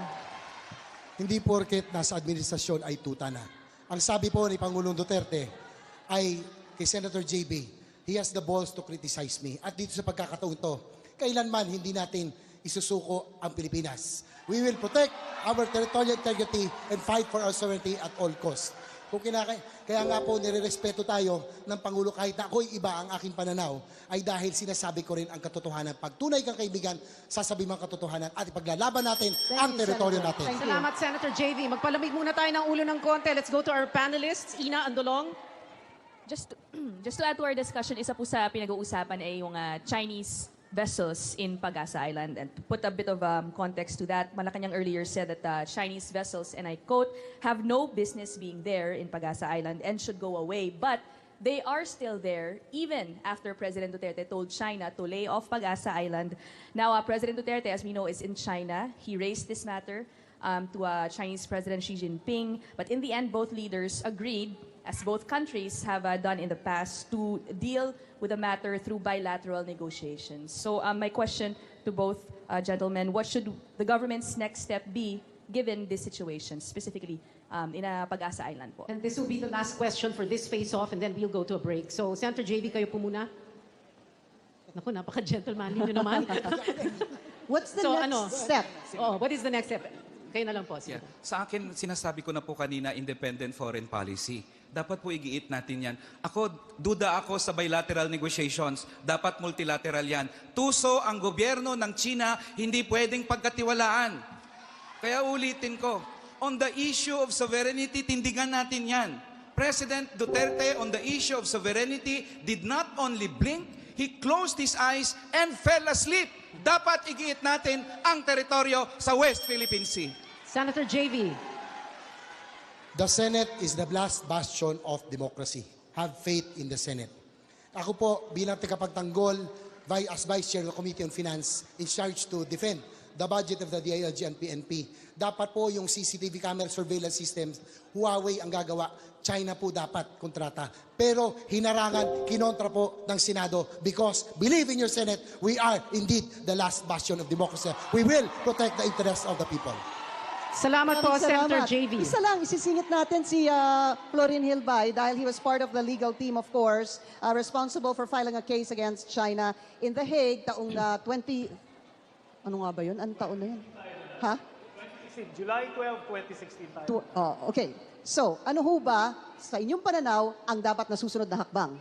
Hindi tayo pwedeng makahon sa isang bilateral negotiation dahil parang isang boxing match between two weight classes.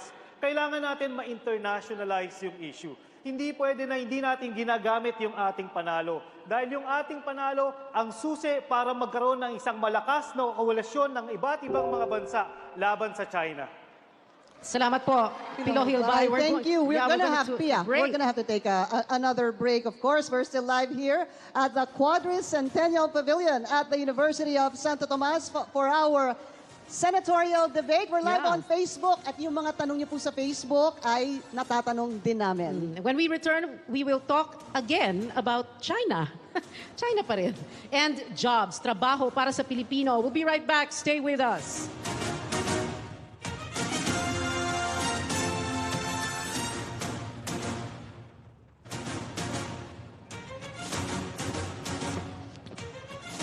Welcome back. This is the CNN Philippines Senatorial debate ahead of the May 13 elections. We are live from the University of Santo Tomas here in Manila. I'm Pio Ontiveros. And I'm Pinky Webb. We're asking now our 11 senatorial candidates questions that matter most to the Filipino people. I'm gonna go, diretso na ako, Pia, para meron pa tayong time. No? Our next question is still on China. General Bato, Pilo? Okay, sir. Magandang picture yun. Okay, it's about China. This time, let's talk about the growing presence of Chinese nationals in the country, which the Senate naman is investigating. May we invite Chel Diokno and Glenn Chong to move up to the podium for our next face-off. Ito na po. Our unemployment rate is 5.2%. As of January this year, that totals about 2.2 million Filipinos who are actively looking for a job but can't find one. That's 2.2 million Filipinos. Here's the question, gentlemen. How do you ensure that qualified Filipino workers are not denied jobs? Let's start with Chel Diokno. I will add to that statistic. You know, among the youth, the unemployment rate is 3 to 4 times higher than the total unemployment rate. So yung talagang nalulugi pag binibigay natin sa ibang bansa yung mga trabaho na yan ay ang ating kabataan. Dapat talaga maayos natin itong problema. There are loopholes in the law that the government is allowing Chinese workers in through that have to be plugged. They claim that, pwede naman yan kasi meron mga regulation na nakakapasok sila on tourist visa and then later bibigyan ng permit. Bakit tayo papayag dyan? That should change. We have to give priority to our people, especially our young people. Dapat sila ang mabigyan ng prioridad sa pagbibigay ng trabaho. Alam niyo, pag sinama natin ang unemployment rate at ang underemployment rate, aabot halos sa 18% ang ating problema. At why are we going to give this to other countries when we need those jobs for our people? So sa immigrations po, sir, no? Immigrations. Okay. All right, Glenn Chong, go ahead, sir. Good evening, ladies and gentlemen. My name is Chinese, but remember, at birth, I am not at liberty to choose my name. But now that I am of age, I am at liberty to choose where my heart will lie. And this heart lies with this country, the Republic of the Philippines. Now, with respect to this influx of Chinese, you can expect me to investigate them. I want these Chinese, if they are not qualified to work in the Philippines, they should be kicked out. No conditions. Under the labor code, meron po tayong mga conditions under which foreign workers may be allowed to work in the Philippines. But if these Chinese are not qualified, they should be kicked out of the country. No ifs, no buts. That's my sternest position on the issue. Right. Maraming salamat. Madaming gustong sumagot dito. I just want to add something, so many people are watching us right now. We'd like to thank everyone watching us. Pia, maraming salamat sa inyong lahat. And ang dami daw nila mga comments. So candidates, galingan nyo pa.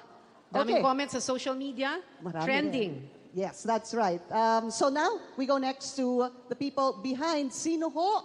Ang daming Pia, mauna kamay ka na. na nakataas. Kong Gary Alejano. The present situation is this government has adopted the quiet diplomacy. That means wala kang sasabihin at wala kang gagawin that will offend China. Kahit yung pagpunta dito sa Pilipinas, nag-hesitate ang lahat dahil China yan. That's the problem kung lumuluhod ka sa China. So ang ating dapat tingnan, makatayo tayo sa ating sariling paa para hindi dapat sunod-sunuran tayo sa China. Example sa Boracay. Kinlose natin yan for the purpose na linisin. Pagbukas ng Boracay, nag-increase ng 30% ang businesses sa mga Chinese, including the workers kahit wala mga permits. Na-display sa mga Pilipino, kasama yung mga Ilonggo, Capisnon, Antiqueño, na wala sila ng trabaho na dapat sa kanila. Pinapaabot mo sa akin, nakakalungkot na instead na matuloy yung trabaho nila, nabibigay pa sa ibang mga dayuhan, especially China. And you should remember, 3/4 ng mga nahuhuling nationals sa illegal drugs sa Pilipinas ay Chinese. Salamat po, sir. Before we go to the next candidate to speak, we just wanted to acknowledge the presence of the chairman of the Commission on Elections, Chairman Abbas. Sir, please. Chairman Uy, Abbas is palakpakan with niyo us, si Chairman Abbas. Siya ang Hindi niyo nakikita COMELEC yan. chairman. Sila po ang nagbibilang ng boto ninyo. All Pia, right. let's go to Samira Gutok. Go ahead, ma'am. As a senator, you should question the executive official saying na tamad ang Pilipino. Hindi tamad ang Pilipino, skilled ang Pilipino. We are skilled and we have to fill up the vacancy that is provided right now in the country. Ang daming walang trabaho. We have to protect our labor force. Preferential treatment has to be reminded. And no contract should say that ang mason, ang karpentero ay Chinese. We need Filipinos to be carpenters. Ano ba naman yung insulto? Hindi ba tayo marunong magmason? Good point that Samira Gutok brought up. We're going to ask Dindo Manhit to weigh in on this. How skilled are our Filipino workers? Dindo. Thank you for... Hello? Go ahead, go ahead. Hello. Thank you for bringing that up, Ms. Samira. It brings to mind millions of Filipinos or overseas Filipino workers being hired all over the world. It just speaks of one thing, that these are qualified and highly skilled Filipinos. And when you look at data that shows that 47% of Filipinos, in terms of most urgent concern, is income or livelihood. And another 43% says they want job. It makes you think, why are we opening the country to foreign workers when there are enough Filipinos who are skilled and qualified to work? So I'm hoping that maybe we should ask ourselves, why do we need Chinese workers at all? Yun ang tanong. Isa-isa, maybe, the question is, do we need Chinese? Why do we need Chinese workers at all? I think that would be a good question for the other candidates who want to speak, but we're going to go first to Rafi Alunan, sir. Can you take that question from Dindo? Why do we need Chinese workers at all? I agree with everybody. We don't need Chinese workers here because we have a large unemployment rate. And many of our regions are very poor, especially Muslim Mindanao. There's Eastern Visayas. There's also the Cordilleras. What we need to do is improve our education so that our people become employable. We should also revive our agriculture, our manufacturing, and our tourism so we can get as many jobs as possible and livelihood opportunities. Okay? Now, one thing. I'd like to add one thing. In our education, we should be multilingual. We should know Chinese, we should know Japanese, we should know English, so that we can take the place of these people who are taking out our Filipinos and Filipino Chinese here in our own country. If you go to Binondo, marami ho nagagalit na mga Filipino-Chinese natin, mga Chinoys, sapagkat tinutulak sila ng mga mainline Chinese. If we have enough Filipinos talking and speaking in Chinese and in other languages, we'll be able to prevent foreigners from working in our country. Maraming salamat. Salamat po, Sec Rafi. There were other hands up down here. Maliwanag po na ayaw natin ng mga magnanakaw.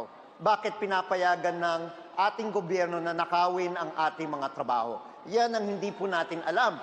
Dahil maliwanag naman po, kung ang ating mga kontratang pinapasukan ng ating gobyerno sa bansang China ay nagpapabor sa mga manggagawang Chino, dapat labanan po natin yan. Ngayon, yung isa pang problema po natin, yung mga pumapasok dito under tourist visa.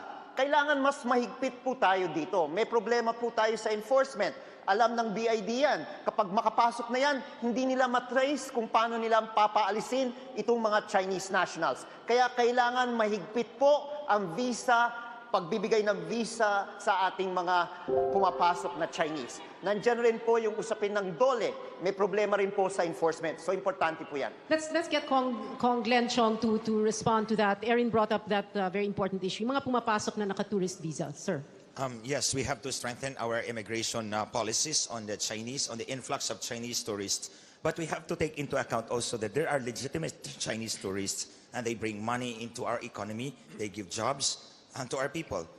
What we have to, to strengthen is the enforcement of our immigration laws within the country. We have to weed them out when they have exceeded the terms of their stay in the Philippines. Can you be more specific in enforcement of immigration law? So how do you trace them? No? Papasok ng tourist visa, kung hindi talaga turista, paano natin malalaman?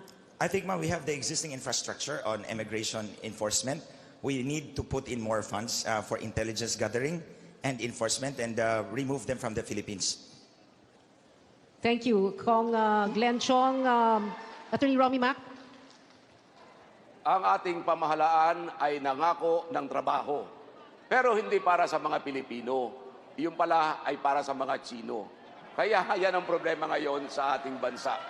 Now the main question is, how do we resolve the influx of these Chinese tourists? Ang kailangan po, ihalal ninyo ang 8 diretso. At tiyak, hindi po mangyayari yan. Kami ang inyong ihalal. Dapat pa bang i-memorize yan? Salamat po.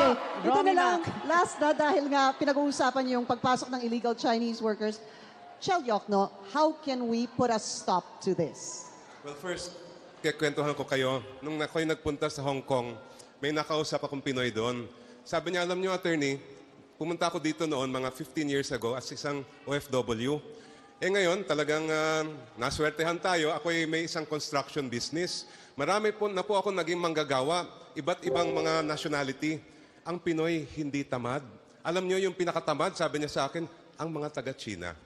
Ngayon, how do we stop? Okay, thank you. Chel Yokno and Glenn Chong, thank you. Maraming salamat. You can go back to your seats now. Maraming salamat sa inyong dalawa. We're going to go to a very brief break. This is a CNN Philippines special presentation. When we return, the topic will be the government's war on drugs. Please stay with us. We'll be right back.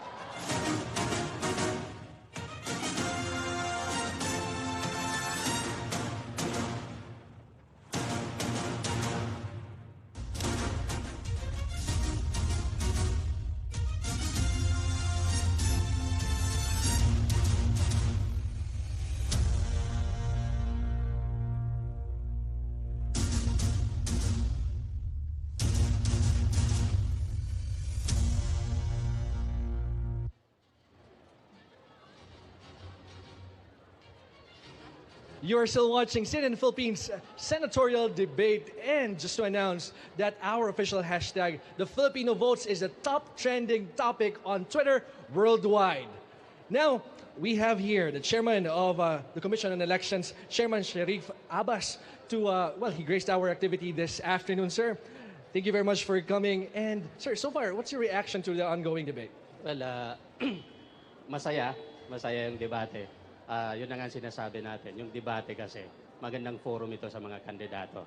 Nakikita ng tao, yung personalidad ng mga candidates, nakikita din nila yung plataforma ng gobyerno ng mga kandidato. So, yung mga ganitong klaseng debate, very informative ito sa mga botante natin. So probably in the coming election, sir, ito ay magiging policy na ba ito ng COMELEC, sir? Well, ang i-assure namin sa inyo, in 2022, hopefully, sa presidential, the COMELEC will sponsor an official debate. Nagka-problema lang kami sa Senatorial dahil nga napakaraming kandidato. 62 yung candidates. Kaya nga kami sa COMELEC, nahirapan kaming mag-sponsor ng isang official debate ng COMELEC because of the system or yung platform kung paano mo i-cater lahat ng 62 candidates na walang magre-reklamo. So hopefully we can get that presidential debate in 2022, sir. Hopefully. But anyway, sir, some reminders to our voters, sir, especially to those who are watching right now. Well, ang inyong COMELEC po, handang-handa na sa 2019 election. Tapos na po yung printing namin ng balota. Yung mga paraphernalias, i-deploy na namin for the coming weeks. And then yung VCM, lahat, ayos na lahat. So yung aming mga directors, yung aming mga project management office, steering committee, lahat ng committees ng COMELEC ay handang-handa na sa 2019 election. At saka, sir, ongoing na yung pagboto ng ating mga OFWs ngayon, ano po? Yes, nag-start yung ating OFOB election noong April 13. So matatapos yan on 1 month after. Okay, so hopefully this debate will help our electorate to choose the right candidates. That is why I would like to congratulate CNN Philippines as well as other media networks for conducting this kind of debates in behalf ng COMELEC because kagaya ng sinabi ko, ang COMELEC hindi nakapag-padebate officially. So I would like again to congratulate CNN Philippines for this. Thank you very much, Chairman Sharif Abbas of COMELEC. Thank you very much, sir. And again, we encourage you to tweet your comments, your suggestions, and questions to and use the official hashtag, the Filipino Votes. And again, we'll be back in a few minutes, so stay tuned. This is the CNN Philippines Senatorial Debate. Ang gusto lang naman talaga natin malaman, which among our senatorial aspirants are deserving to be in the 18th Congress. This debate will help us understand what the senatorial candidates can do for us, the Filipino people. And here's the thing, our future is in the hands of our public servants. And their political future naman is in ours when we cast our ballots on May 13. Before we go further, we'd like to acknowledge the presence of several VIPs, VVIPs, very, very important persons. And these are Reverend Father Dexter Austria, OP. Father, please, and Reverend Father Louis Coronel, OB of the University of Santo Tomas. Maraming salamat po for hosting our CNN Philippines Senatorial Debate. Ang ganda po ng pavilion ninyo, I must say. And also, we would like to acknowledge the presence of the Chair of the Parish Pastoral Council for Responsible Voting, Myla Villanueva. Myla, thank you very much for being with us today. Everybody, thank you. Yung iba sa inyo, nag-volunteer sa PPCRV, alam po natin kung gaano ka-importante at kahalaga ang contribution nila tuwing eleksyon. All right, now, we're going to go further, go on with this debate. No? Siyempre, ang pag-usapan natin ngayong war and drugs.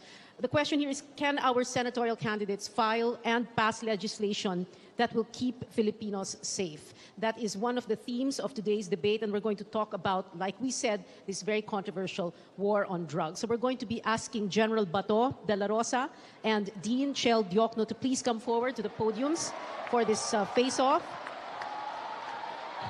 Parang uupo na ako. Tayo ka na dyan. Upo na rin ako. Parang hahaba na naman tong diskusyon na to eh. A survey in December found that more than 60% of Filipinos are satisfied with the war on drugs. So first, the question that needs to be answered is, where are we on the war on drugs? General Bato, dahil po kayo ang first Chief PNP ng Pangulong Duterte at kayo po ang naging, you were at the center, kayo po yung naging mukha no, ng war on drugs. Can you give us your assessment? Well, kung sabihin mo, where are we now? Malayo pa tayo sa ating mga pangarap na magkakaroon ng drug-free Philippines. Malayo pa. Pero ikumpara mo sa previous na mga administrasyon, malaki na po ang nangyayari. Noong Ang diferensya, bibigyan ko kayo ng diferensya. Itong panahon ni President Duterte, meron pa rin droga. Pero ang droga ay imported galing sa China. Sir, ito po ba yung... Ganito. Pero noong panahon ng ibang presidente, before President Duterte, ang droga ay hindi na-import. Dito mismo ginagawa sa Pilipinas. Yung malalaking drug laboratory, Cebu laboratory, ang dami. Kaya nung pagpasok namin, giniba namin lahat ng Cebu laboratory. Kaya wala nang nagpo-produce ng Cebu dito. Ini-import na lang sa China. So yan ang malaking diferensya. Napakalaki po. Ini-import, sir. Ito po yung mga dumarating dito, naka-magnetic Dumarating lifter, yung mga, sir, pati yung mga blocks of cocaine that are found floating at sea? Well, huwag nating isama yung, totoo yan, nangyayari dito sa atin, pero alam mo, hanggat hindi magkakaroon ng napaka-exhaustive investigation, we cannot come up with a conclusion about these blocks of cocaine. Okay. Puro tayo mga haka-haka lang kung anong nangyayari dyan. Okay, sir, briefly, sabi po ninyo, malayo pa po tayo. Ha? Malayo pa. No? Before Malayo we can say pa. this is a success. Because? Malayo pa. Because? Because meron pa rin droga, nakakapasok. Okay, alright. Alam mo paano? Paano yan para matakot na magpapasok ng droga dito? Ha? Ibalik natin ang death penalty para sa mga drug traffickers. Okay, Tingnan natin. Oo. Tingnan natin. Okay, wait ibang topic po yan mamaya. Babalikan po natin, sandali lang po. Dean Shell Diokno, your assessment on where we are in the war of drugs. Yun muna po. Kalokohan po yan, death penalty na yan. Sir, It is not... Sir, I'm sorry. We'll talk about the death penalty later po, but can we just focus first on the war on drugs? If we An want to assessment of stop where the it war is. on drugs, then we have to be sure and certain that those who are doing this get punished. The big problem is, ang tinitira nila ay puro mga maliliit na pusher. Ang tinitira nila puro mahihirap. Nasaan ang mga drug lord? Ito ang tanong ko. Drugs cannot operate in this country unless it is organized. Alam natin na pumapasok dito ang mga cartel. Ma-identify natin yan dahil hindi gagalaw ang droga kung hindi rin gumalaw ang pera. Nasaan ang AMLA? Nasaan ang mga ahensya ng ating pamahalaan? Ba't hindi nila binubuksan ang mga account ng mga drug lord na yan? Alam nila, alam ng ating pamahalaan kung sino yung mga yan. Ang totoo, takot. Hindi nila kayang labanan yung mga drug lord na yan. Kaya ang tinitira, puro mahihirap lang. May rebuttal muna si General Bato. Dapat kasi, bago kayo sumausaw sa war on drugs, alamin muna ninyo yung istruktura ng drug syndicate. Ang istruktura ng drug syndicate ay pyramidal in shape. Pyramid na ang sa dulo, kukunti lang yung mga drug lord, mas marami ang mga nasa baba na mahirap. If you wage a war on drugs, you cannot be selective in implementation of justice. Hindi mo pwede sabihin, hindi natin yan trabahuin dahil mahirap lang yan. Unahin natin yung mayaman. Hindi natin pwede sabihin, unahin ang mayaman, mamaya na yung mahirap. Pag sinabi mo war on drugs, ratsada yan lahat, tatamaan dapat. Okay. Ang rebuttal... Wala kang pipiliin. Ang rebuttal, pasensya na, Chel, ay si, ano muna, sige, Attorney Romy Mac, tapos si Erin Tanyala. Go ahead, sir. Rebuttal. Alam nyo mga kaibigan, nakakatakot yung sinabi ni General Bato na malayo pa tayo sa resolution ng war on drugs. Kawawa naman yung mahigit at 20,000 na pinatay, biktima ng EJK. Kung malayo pa tayo para masugpo ang war on drugs na ito, itong drug problem, ilang libo pa ang dapat patayin para lamang masugpo yan. Yan ba ang kinakailangan natin?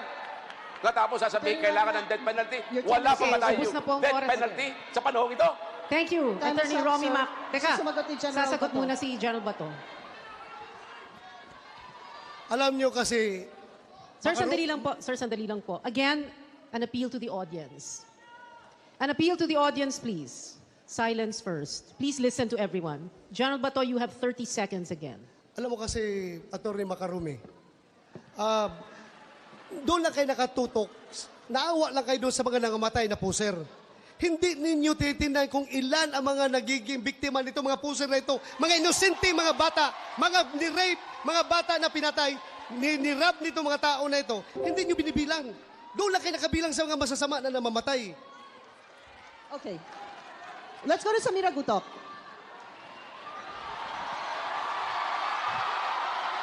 Ma'am. Sorry, ma'am. Lalapit lang kami ng konti. Okay. Sir Bato, Sir Bato, Ang problema po, sir, yung drug prevention programming natin, nabigyan ba natin ng budget? Yung ating badak, yung ating mga barangay drug councils. Nauna tayo, sir, sa killing before prevention. So ang aking problema, sir, strengthen, before makisawsaw ka, sir, sa war on drugs, sawsawan mo muna yung strengthening the pillars of justice system. Thank you, Ma'am Samira. Alam nyo, alam nyo, madali lang yan sabihin yung ganyan eh. Dahil nga, hindi kayo ang nakaharap sa mga adik na mga siraulo. Kung ikaw ang pulis na nakipagparilan doon sa mga adik, ano kayang pakiramdam mo? Ano ba? You have to preserve yourself. Kaya dipinsahan mo sarili mo. Hindi pa pwede yung, pwede tayo mag-war on drugs na walang patayan. Anong klase pag-iisip yan? Gusto mo ikaw lang mamamatay? Hindi mo dipinsahan sarili mo? Magpapabaril ka na sa mga adik? Hindi pa pwede yan. Kailangan i-enforce natin ang batas. Kailangan. Kasi, hindi tayo mag-war on drugs. Nasaan na tayo ngayon kung hindi nag-launch si President Duterte ng war on drugs? Baka lahat ng kabataan natin ngayon, mga sumbi na, naglalakad sa kalsada, na siraulo na. O kaya nagiging... Time is up, sir. Salamat po, General Nagiging Bato, sorry. narco-state na tayo. Okay. Zero. All right, one last Hilbay. comment from Pilo Hilbay. And since Glenn Chong is raising his hand, we'd like to hear from him also. Pilo Hilbay and then Glenn Chong. General Bato, walang problema ang mga Pilipino sa war on drugs. Ang problema ng mga Pilipino ay yung sa walang saysay na patayan. Sa lahat ng sinabi mo, ang ibabalik ko sa iyo ay ang sinabi ng Pangulo mismo. The problem on drugs has worsened. Pagkatapos ng maraming patayan, pagkatapos ng teorya ng patayan, ang problema ng droga mas matindi pa ngayon. Your war on drugs has failed. All right. Sir, sandali lang po. Ibat muna ako. Yeah. Sir, sandali lang. May add lang. We will just add something. Kasi yung kanina may nabanggit po tayong isang survey na 95% very supportive of the war. 95%. I'm sorry, 60% supportive of the war on drugs. Pero Yung 95, yung they 95 want captured. Yes. Pero yung 95% want suspects arrested and they want them alive para buhayin po natin. So, but sir, very calmly, let us... Paano ako magkakalma? Sir, ang dami nila, ako lang isa. Sir, kasi kaya po ninyo. Bigyan ko ng diin. Kasi wawalo sila, ako lang isa. Sir, kasi yung iba medyo hindi nakarating, pero siguro dahil kaya ni General Bato sumagot. Kaya ko yan. Ganon. Okay.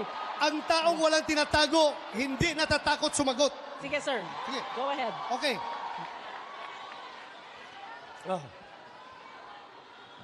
Ano sinabi niya? Kalimutan ko to. Sir, gusto niyo sumagot muna si Glenn? Ganito. Alam ninyo, alam mo, Attorney Hilbay, how dare you say that the war on drugs is a failure? Napakasakit sa amin. Ang dami sa amin na mamatay sa gira na ito, failure pa rin.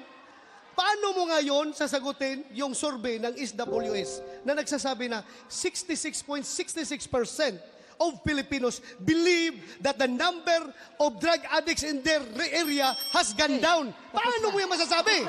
Thank you. Thank you, sir. Okay, puntahan naman natin. Kainumin mo. We are going to go to Glenn Chong. We're gonna have to go to Glenn Chong now. Siguro kasi nag-evolve na. Is the drug campaign, the war on drugs, a success or a failure? Glenn Chong, go ahead. Dito ako.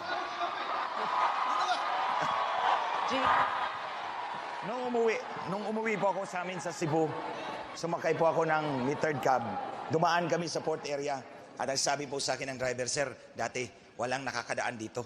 Puro namamatay. Dahil yung number 1 poster dito, pumapatay talaga ng hold up. Pero nung namatay po ang poster na yon, this neighborhood has become peaceful and silent. Kahit yung mga tao, nakakapaglakad na po sila. Kahit sa gabi. I'm just stating what I heard from first hand sa isang taxi driver. Time is up, Kasi sir. totoo yung sinabi ni General Bato. Glenn Chong, your time is up. But we're going to listen also to JV Ejercito. Senator JV. Sir, kasi hindi po kayo nag-iisa. Marami po kayong kasama. Okay. As I always say, believe in your Senate. The Senate as the last bastion will always protect human lives. Alam po ni General Bato nung kamakailan, nung isang taon, yung pong Oplan Double Barrel, dahil very controversial, ay tinanggal po ng Senado nung budget briefing. Kaya nga po ngayon, ang operation ng drugs ay bihira na yung talagang sinatawag ng EJK. Madalas kasi nasama na rin po ang media. So hindi po papayagan ng Senado ang ganon. Okay, may isa pa pong, sandali lang po, may isa pa pong kakampi si General Bato, si Rafi Alunan. Siya po naging DILG Secretary nung panahon ni FBR. Sir, go ahead. Ito lang po masasabi ko. Noong 1995, sinabihan ako ng Drug Enforcement Agency sa Amerika that we're watching the Philippines closely because narco politics is setting in. If you don't stop it, you'll become a narco state. 2016, 2019, ang tanong namin during the past 3 years is, ano nangyari? At ang laki ng sunog. Why didn't we able to stop it? Why weren't we able to stop it? So, if you ask me, one of the ways of solving this problem, because it's still work in progress, reform the criminal justice system. Very, very important. Number 2, we have to make sure that our Internal Security Act is strengthened so that the criminal syndicates operating outside and in the Philippines are stopped. And is it going to help if we release a narco list? Will it help? Does it help? Releasing a narco list, does it help, sir? Very briefly. The release of a narco list, does it help, sir? Releasing the narco list depends on how well the information has been properly sifted by the intelligence services and if it's justiciable.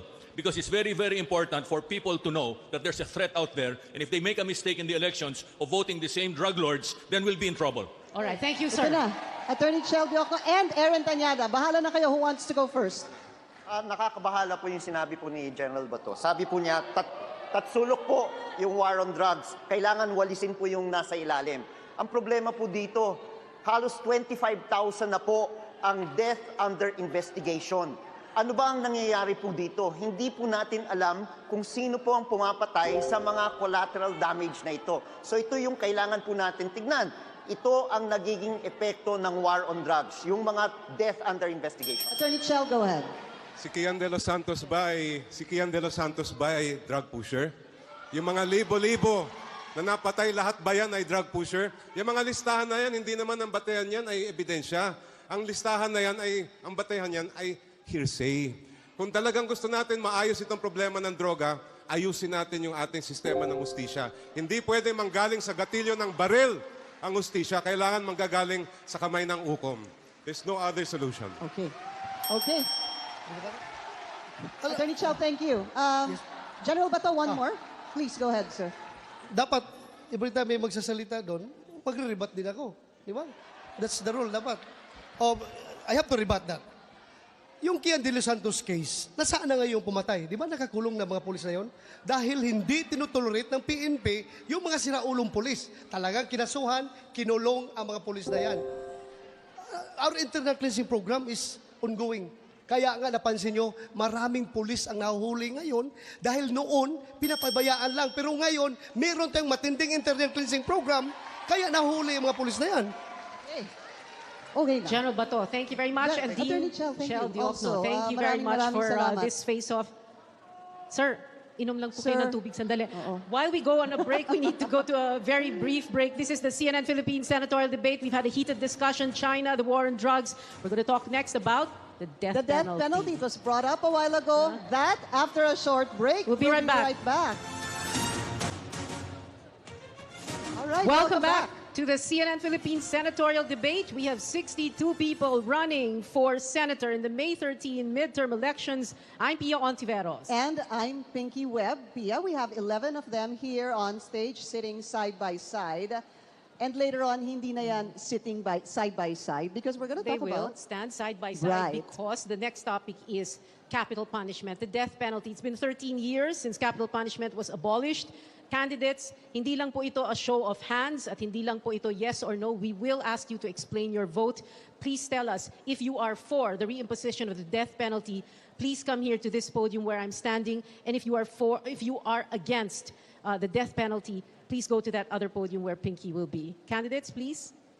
For Ito po yung or for the death against penalty. The death penalty. For. Yes. Saan ka pupunta? Doon. Gary Alejandro, saan ka pupunta? Dito Gary? ako sa gitna. Diyan ka sa gitna. Dito tayo sa gitna. Okay. Para, Alright. Panalo Like we said, ko. oh. 1, 2, 3, 4, 5, 6, 7. 7 against the death penalty. Ganun ba? Numbers lang ba? Okay, Oo. let's see what the explanation is. Oo. What the explanations are. So we're going to begin with Rafi Alunan. Sir, please, you have a minute to explain why you are for the reimposition of the death penalty. I'm for the reimposition of the death penalty for drugs. All right. But in addition to that, I'm also in favor of death penalty for other crimes against humanity, like, for example, terrorism, rape of the environment, murder, human trafficking, and of course, corruption. All of these are crimes against humanity. They are threats to our national security. We're the only country in Asia, I think, that doesn't have the death penalty. Criminals operate here freely, without any fear. So the death penalty must be reimposed, but at the same time, we have to reform the criminal justice system because swift justice plus the death penalty will prevent, for the most part, criminals from carrying out their crimes against humanity. Maraming salamat po. Thank you, Secretary Alunan. General Bato? Tapusin na natin yung mga Yeah, pro. oo, yung pro sige. muna. O gusto nyo salitan? Pro o muna. salitan daw. Salitan. O sige. Congressman Gary Alejano, you go. Pero kung Gary, kanina nag-hesitate po kayo. Akala ko pupunta kayo dito. Sinawakan lang ako eh. Nire-recruit ako doon. Nire-recruit ka. Okay. Unang-una, hindi ako pabor ng death penalty kasi unang-una, hindi maayos ang justice system sa ating bansa. Ang mapapatay lamang ay mahihirap. Tingnan nyo yung mga batas natin ngayon. May kinukulong dahil nagnakaw, pero yung bilyon-bilyon nagnakaw, nakakalaya. So, ibig sabihin, papatayin mo lang ang mahihirap, pero itong mga mayayaman ay hindi mapapatay dahil sa justice system natin. Ngayon, tingnan natin, meron na tayong practically death penalty simula ng 2016 hanggang ngayon, libu-libong napatay. Natigil ba ang droga?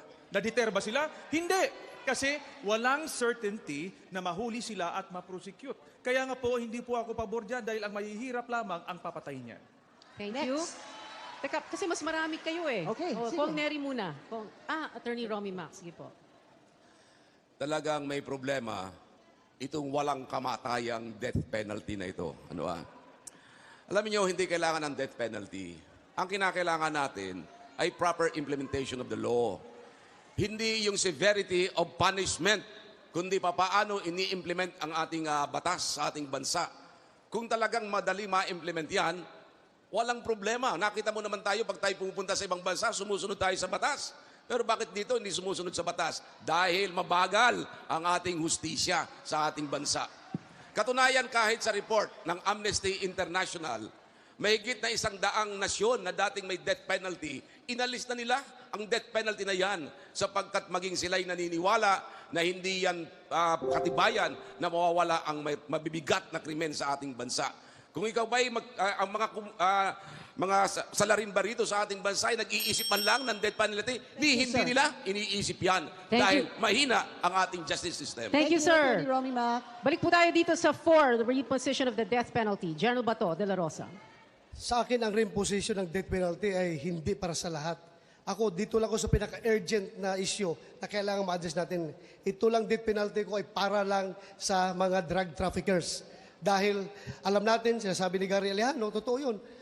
Ang nabibita yung mga mahirap lang dahil walang pambayad sa kaso. Pero dito tayo ngayon magkukonsentrate sa mga mayayaman. Ito yung mga tao na nagpapabaha ng shabu sa ating bansa. Ito yung mga tao na nagpapayaman at expense sa ating mga kabataan. Kaya nga sabi nila, Bato, dahan-dahan ka dyan sa yung death penalty dahil ma-turn off sa'yo yung church, lalo na yung Catholic Church dahil pro-life yan. Sabi ko, ako ay isang Katoliko. Hanggang mamatay ako, hindi ako magpapalit ng aking reliyon. Katoliko ako. Pero ngayon nakikita ko na, we are now at the crossroads on making the right decision. Kung kaninong buhay ang dapat natin isasalba. Ito bang buhay ng isang konbiktadong Chinese drug lord? O buhay ng libu-libong kabataang Pilipino na nasisira kinabukasan dahil sa illegal na droga? Pumili na tayo. Okay, Salamat next. po. General Bato. Bilbay. Go ahead, sir. Ang death penalty po ay isang maingay pero mababaw at walang kwentang sagot sa isang malalim na problema. Kahit 10 beses mong patawan ng death penalty ang drug lord, kung hindi mo naman inuhuli, kung hindi mo naman nahuhuli, walang kwenta ang death penalty mo. Ang solusyon po sa problema ng kriminalidad ay ang isang efficient, predictable, and affordable na justice system. Para lang po yan yung mga driver dito sa Manila at sa Subic. Sa Manila, kung ano-ano po ang sistema ng pagdadrive. Pero pagdating natin sa Subic, takot na takot tayo dahil alam natin na mahuhuli tayo. Ganyan din po ang death penalty. It's the predictability of the punishment that deters the crime, not the severity of the penalty itself. Salamat po. Pilo Hilbay, thank you. O, isa pa. Congressman Samira Guto. Sige. Sir Bato, what death penalty are you talking about? You're already doing death penalty outside. Death penalty, namamatay yung tao sa labas. Riding in tandem, pumapatay ang mga tao. Recklessly, ma'am. Sorry, it's true. I don't know if you live in Mindanao and Makati and NCR. Namamatay po yung mga tao. Yes po. Totoo yan, namamatay sila. And you don't even have a surveillance by which you check if it's true yung data na binibigay natin. No to death penalty because we know, Sir Bato, kaharap namin ang mga biktima. Humaharap po kami sa rehas. Humaharap kami sa mga pamilyang umiiyak. Wala kayong survivorship fund. Walang investiga sa mga pulis na guilty. You do not have zero investigation. No to death penalty. Thank you to Samira Gutok. Yeah, We'll we'll go to the get other side Glenn, now. Glenn Chong first, and then I think magre-rebuttal si General Bato, but Glenn Chong first. Go ahead, sir. We propose a death penalty that is only handed by the courts, not by any person outside of the judicial system. We propose a whole reform, a whole package of reforms in the justice system na mapabilis po ang paggulong ng hustisya upang maging epektibo po ang ating justice system. The death penalty is only an option for the state for the most incorrigible of criminals. That is why I reserve only my support for the death penalty only for plunder, ito mga magnanakaw na mga politiko, for election sabotage, ito magnanakaw ng ating mga boto, for heinous crimes committed by persons in authority, and for drug trafficking. So ito po ang apat na crimes that I'm willing to support to give an option to the state for the most incorrigible of criminals. Yung wala na talagang pag-asa. Bakit tayo gagastos na pakainin at buhayin ang mga walang pag-asa at pagbigat lang sa bayan? Maraming salamat po. Salamat po, Congressman Glenn Chong. You're next. Tingnan po natin yung ebidensya. Nung meron tayong death penalty noon, bumababa ang crime rate for heinous crimes. 8 ang na-execute nung panahon nila Ramos at ni Erap, pero hindi bumaba ang crime rate. So hindi deterrent ang death penalty sa pagsasagawa ng mga krimen. At mismo, ang ating Korte Suprema, People versus Mateo, 2004, anong sinabi ng ating Korte Suprema? 70% ng nabigyan ng death penalty, nagkamali pala ang trial court. Nung panahon na yon, may 1,000 na nasa death row. Ang ibig sabihin, yung 700 dun sa 1,000, hindi pala dapat nabigyan ng death penalty. Isipin nyo, kung na-execute lahat yon, ay mali pala. Hindi pala dapat hindi pala sila nabigyan ng death sentence. Mababawi pa ba natin ang buhay nila? Hindi na po. Sa aming pag-aaral, ang talagang natatamaan at nagdudusa sa death penalty ang mahihirap. Attorney Chell, thank you. Congressman Nery Colmenares, sir. You're next. Ang isang problema po na ako sa aming mga kasamaan sa Kongreso, ang solusyon nila palagi sa problema, penalty trap, katulad ng death penalty. Ang problema, hindi naman swift and sure ang justice system kasi. Ang solusyon, swift and sure ang justice system. Na kahit 5 taon, 10 taon lang yung kulong mo, pero sigurado ka, 99% makukulong ka, yan ang tunay na deterrence. Pero kung hindi naman swift and sure ang justice system, pwede mong bayaran si pulis, si piskal, si judge, minsan ma-appoint ka pang advisor ng presidente, ang drug lord ay tuloy ang droga. Yun po ang problema. Kaya ang solusyon, Mr. President, economic dapat ang solusyon. Iangat ang buhay ng mamamayan para wala nang mag-i-involve sa drug pushing at lalabanan natin ang drug lord. Huwag doon sa addict, doon sa drug Thank you, lord. sir. Maraming salamat po. Senator J.V. Ejercito. At present, the Philippines has become the hub for international drug trade because of two things. One, our coastline is vast. We have 7,100 islands. Mahirap po bantayan ang ating pong coastline. Pangalawa, we are only one of 2 countries in Asia that repealed death penalty. Kung kaya't ako po ay reconsider death penalty only for high-level drug trafficking until mag-normalize ang ating pong sitwasyon. Nung nandun po si General Bato, naalala ko, siya po ang head ng Bucor, may isa pong revelation, ang isang Chinese drug trafficker. Kaya daw sila hindi natatakot dahil walang death penalty sa Pilipinas. Kung meron ka cellphone, pwede ka pang magnegosyo. Buti na lang ng panahon niya, binahan niya na ang cellphone. Kung doon pumunta ka sa Thailand, Malaysia, Singapore, Indonesia, pipirma ka ng immigration card nakalagay, death to all drug traffickers, if only to be a deterrent. Yun lang ang gusto ko makita for the government to say, we mean business in fighting against drug traffickers. Salamat, Senator J.V. Ejercito. 7 of our candidates tonight are not for the reimposition of the death penalty. We still have- Erin pa pala. Yeah, we still have Sorry. Erin Tanyada. Okay. Erin, go ahead. Hindi mo na ako pinapansin, ha? Sorry? I'm so sorry. Hindi, Ako tapos ka na. Again, paulit-ulit lang po tayo dito eh. Yung certainty of arrest, certainty of judicial prosecution, certainty of punishment ang kailangan. Ang problema po, ang nagiging patakaran po, ang tinitignan po ng ating mga kapulisan ay yung arrest aspect lamang. Pagkatapos pag sinampa yung kaso, hindi na po sila nagpa-participate. No? Merong problema sa chain of custody of evidence. Kaya nadi-dismiss yung mga kaso. Ito yung mga nagiging problema po natin. Pangatlo, importante po, merong mga international commitments po tayo na tayo po ay pumirma. Kailangan i-uphold rin po natin yan. Pang-apat po, maliwanag rin po, tignan rin po natin yung problema ng ating Public Attorney's Office. Sa dami po ng kaso hinahawakan po nila, kung merong inosente na hindi makakuha ng tamang representasyon, sila po ay pwedeng patayin. Kaya ito yung problema po natin. Thank you. Salamat po, Kong Erin Tanyada. Let's have all the candidates take your seats first. Relax ng konti because we need to take a very brief break. This is the CNN Philippine Senatorial debate. Okay, we'll be right back. Welcome back, everyone. We are here today because we believe that a political debate is a very important tool for a working democracy.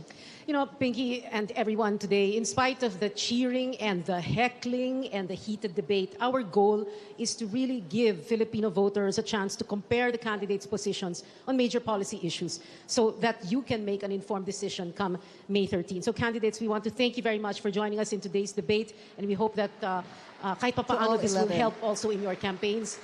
At nagpapasalamat din po kami dahil malamig pa rin ang mga ulo ninyo. So, thank you so much for being all here. our 11 candidates on stage, maraming salamat po sa inyo. In a fully functioning democracy, the three branches of government are separate and co-equal. Our next question is addressed to the following: Rafi Alunan, J.V. Ejercito, Glenn Chong, and Bato de la Rosa. As a senator, how will you preserve this system of checks and balances in government? Let's go to Rafi Alunan first. Very simple. In the Senate, I will exercise legislative oversight. I will look at the performance of the executive branch and determine whether they're properly implementing the laws that we passed. And if there are problems in implementation, that's when we have committee hearings to figure out what's wrong so that we can fix the problem if the problem is in legislation. If the problem is in the executive branch, then we will have to lean on the executive branch to do much better. Thank you, sir. Senator J.V. Ejercito, you're next. One of the essential functions of legislation is in the budget. And being the defender of most of the government's major departments, the OTR, DLG, and DOH, I can proudly say that we have maintained our independence. The President, for that matter, does not really force the issue. He respects our decision. Doon po namang sa kanina po nabanggit ko, when it comes to the yung pong CCTV system, no? For example, which was supposedly given to a Chinese company named Huawei. No? Yan po ay tinurn down, yan po ay ni-strike off ng Senado, no? Because of the territorial dispute with China. And the President respected that decision.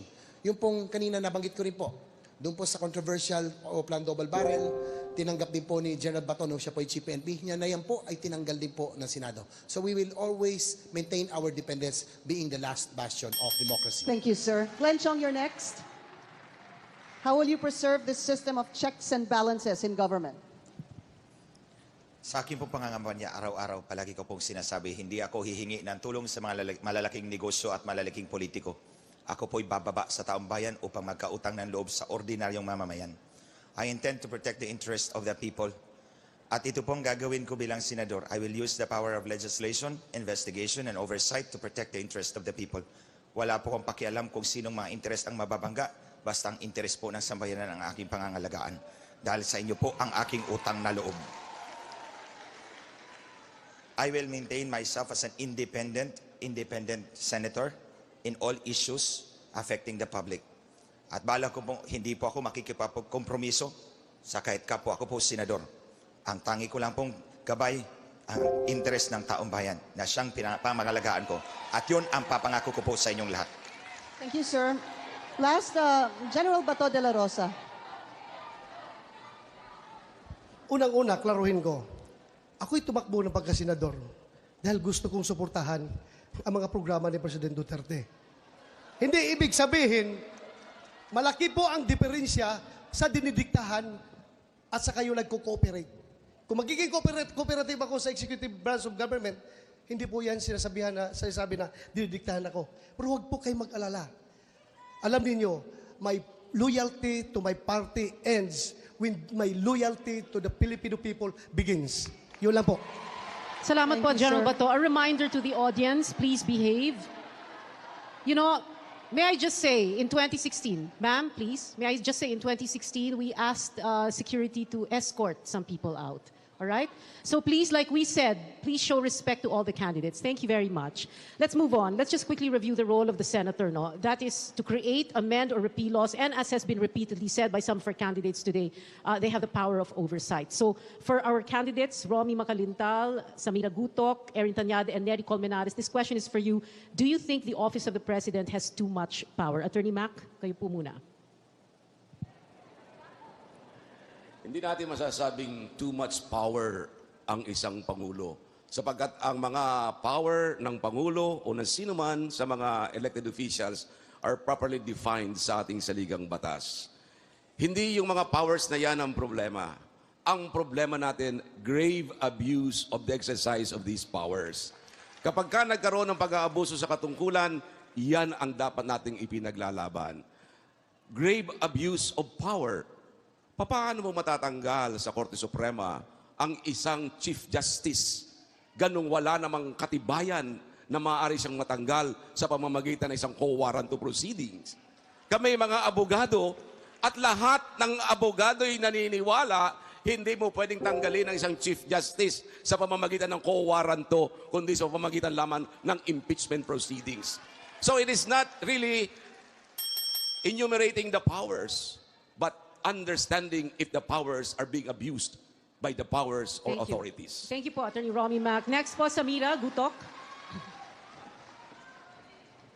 There is overstretch of power when martial law is declared on one part of the country in Mindanao.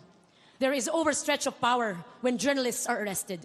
There is an overstretch of power when local governments are afraid to host the Ocho Derecho in their locations. There is overstretch of power when there is fear and judges are killed, lawyers are killed, civilians are afraid to go out in the streets. Sorry, Sir Bato. They are afraid riding in tandem. Dumami po. Galing lang ako sa Commonwealth. We have gone to the streets as NGO workers, as volunteers. There is an overstretch of power when we do not question his rape jokes and statements against women. Silence. Silence of the public means there is an overstretch of too much power by our executive, the president. Thank you, Samira Gutok. Before we go to Erin Tanyade and Nery Colmenares, may rebuttal lang si General Bato de la Rosa, sir.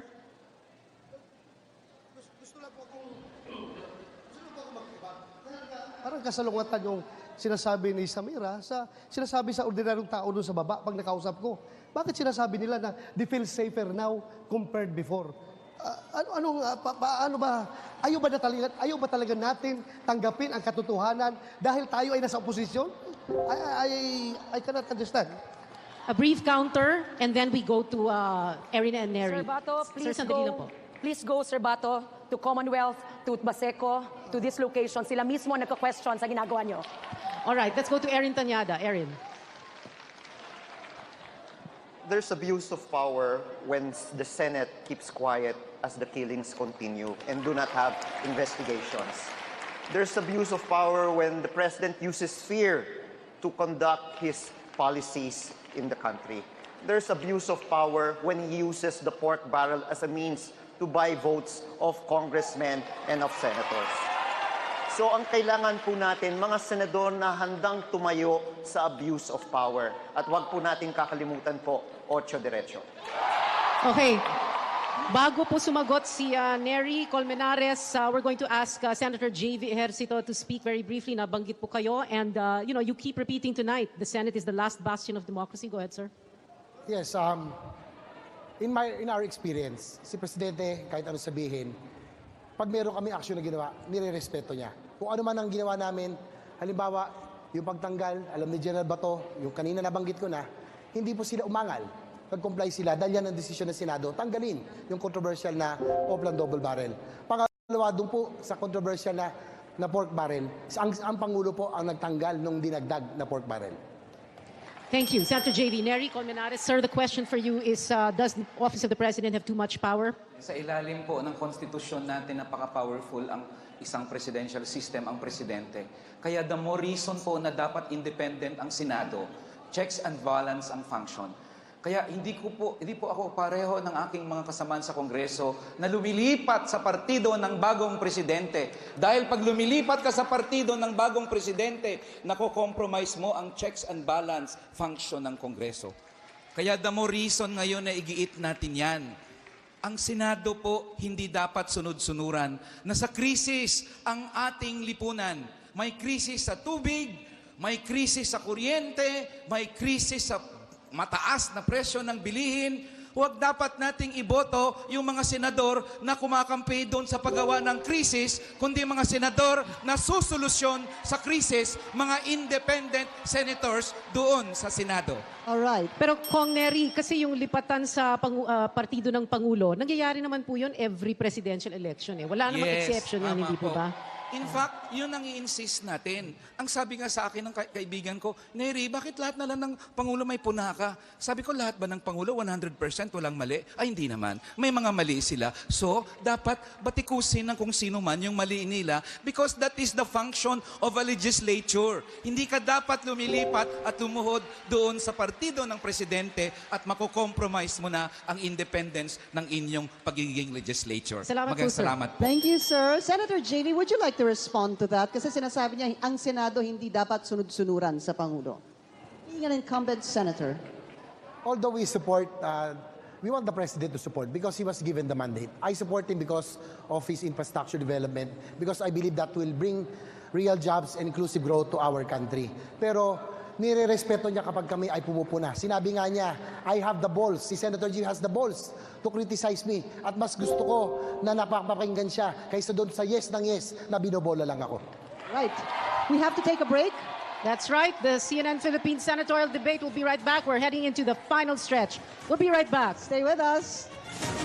This is the final stretch of the CNN Philippines senatorial debate ahead of the May 13 midterm elections. We have 11 candidates here on stage and we are going to ask them one final question. Yes. Okay. And we hope na nakatulong lahat ng topics at sagot nila sa inyo nakatulong to, give a little bit, shed more light into what they will do in case they make it to the 18th Congress. So this question is going to be answered first by Erin Danyada, then we're going to go down the line, alphabetical order na baliktad, no? So we will start with Erin Danyada. The question is, and this will serve as the final statement, closing statement of our candidates tonight. The question is, what is the one most important thing you want to and will do for our country as a senator in the 18th Congress? Congressman Erin Danyada.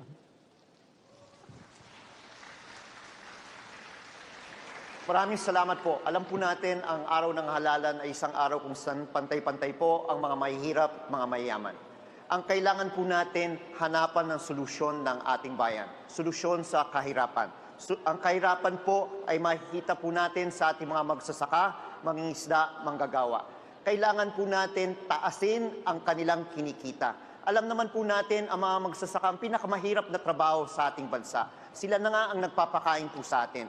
Pero sila rin po ang pinakamaliit na kinikita dito sa ating lipunan.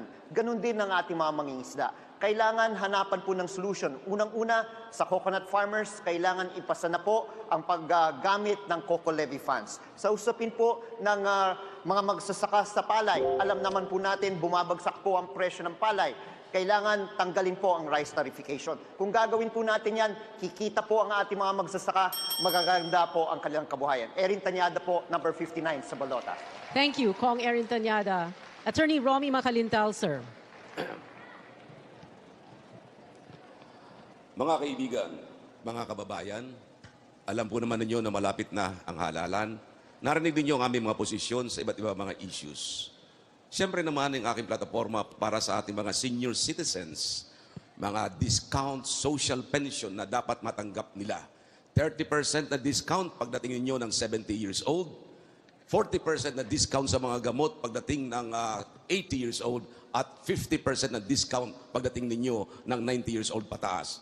Senatorial law, 100,000 every year, dapat itaas yan. Dapat 200,000 pesos every year, kayang-kaya yan, sapagkat ilan lang ba naman ang darating ng 100 years old para may nag-aalaga kay lolo at kay lola ninyo. At tanda ninyo, tatanda at lilipas din ako. Ngunit may mga batas akong gagawin para sa inyo doon sa Senado. Romy Macalintal, number 41 sa balota. Salamat po, Attorney Romy Macalintal. Up next, Pilo Hilbay. Magandang gabi po sa inyo.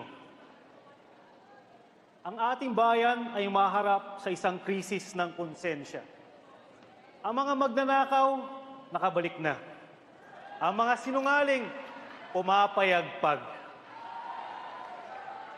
Ang halaga ng buhay ay bumagsak na po. Uso na po maging traidor sa ating bayan. Ako po, si Pilo Hilbay, isang ordinaryong mamamayan. Ang aking pangarap, good governance. As a senator, I will show everyone that good governance is not an impossible dream. Thank you and good evening. Thank you, sir. Ma'am Samira Gutok, go ahead. Ang biktima ng tokhang, ina, bata. Ang biktima ng train law, ina, bata. Ang biktima ng martial law, ina, bata. Because the conflicts, victims are women and families. Samira Gutok po ay tumitindig para sa mga taong walang boses, hindi makakarating sa Manila, walang mikropono. Kailangan tutukan ang mga kababaihan na binabastos, ang mga batang ginagawang orphans. No survivorship funds, ma'ams. You say no, survivorship funds, hindi linagay. Tinokhang pinatay, wala namang survivorship funds. Prevention of crime is the program. DILG is the programming. It's not the PNP's job to kill people. It is to protect the people, and that is the job of Samira Gutok. Samira Gutok, thank you. And next, Senator J.V. Ejercito.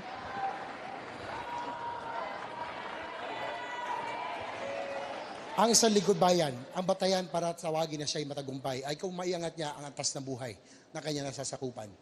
Noong ako'y naging mayor ng San Juan, we had the lowest poverty incidence at dyan po ako proud na naiangat natin ang antas ng buhay ng bawat Pilipino, ng bawat San Juanenyo. Noong ako'y napunta sa Senado, ang agad na inatupag po natin kung paano guminhawa ang buhay ng bawat Pilipino.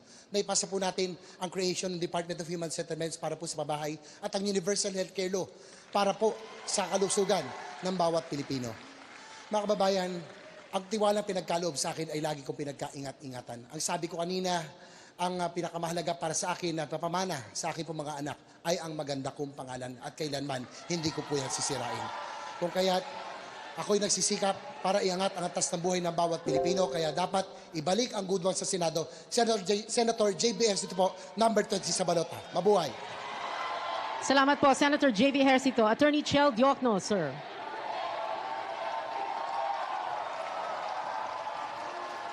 Saan patungo ang ating bayan? Anong klaseng kinabukasan ang ibibigay natin sa ating mga kabataan, sa ating mga anak?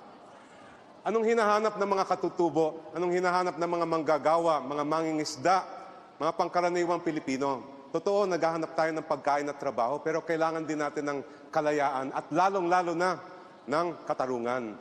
Pero hindi pinag-uusapan ng mga politiko ang katarungan. Panahon na po ngayon na isulong natin ang tunay na katarungan. Hindi natin malulutas ang problema ng kriminalidad, ng korupsyon. Hindi natin maiaangat ang buhay ng Pilipino kung ganitong baluktot at ganitong kabulok ang sistema ng hustisya sa ating bayan. Kaya po, sana sama-sama natin ipaglaban ito, sama-sama tayo maging boses ng katarungan. Chel Diokno po, number 25 sa balota. Salamat po, Attorney Chel Diokno. General Bato de la Rosa, sir.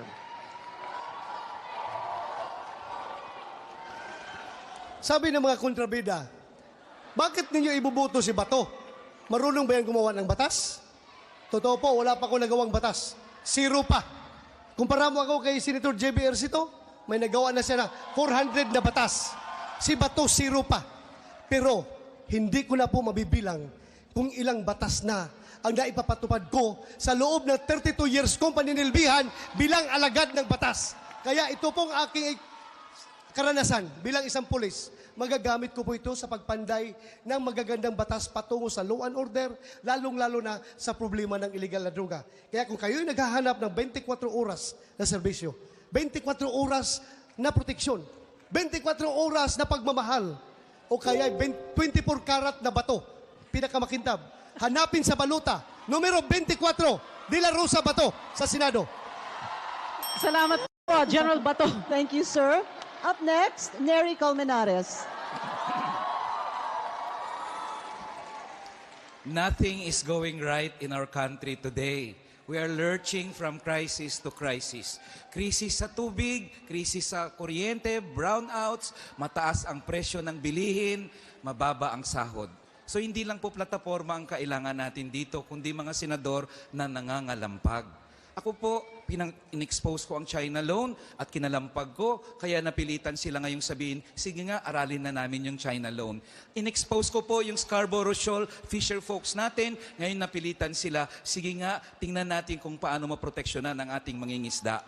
Nilabanan ko po ang Manila Water, kaya ngayon may fine na ang Manila Water, sabi ng MWSS. Kailangan po natin ng senador na mapaglaban at ipaglaban kayo. Ako po, naging kakampi niyo sa laban doon sa Kongreso, maging kakampi niyo sa laban doon sa Senado. Maraming salamat po. Thank you, Nery Colmenares. Sir, we're gonna go to Glenn Chong first.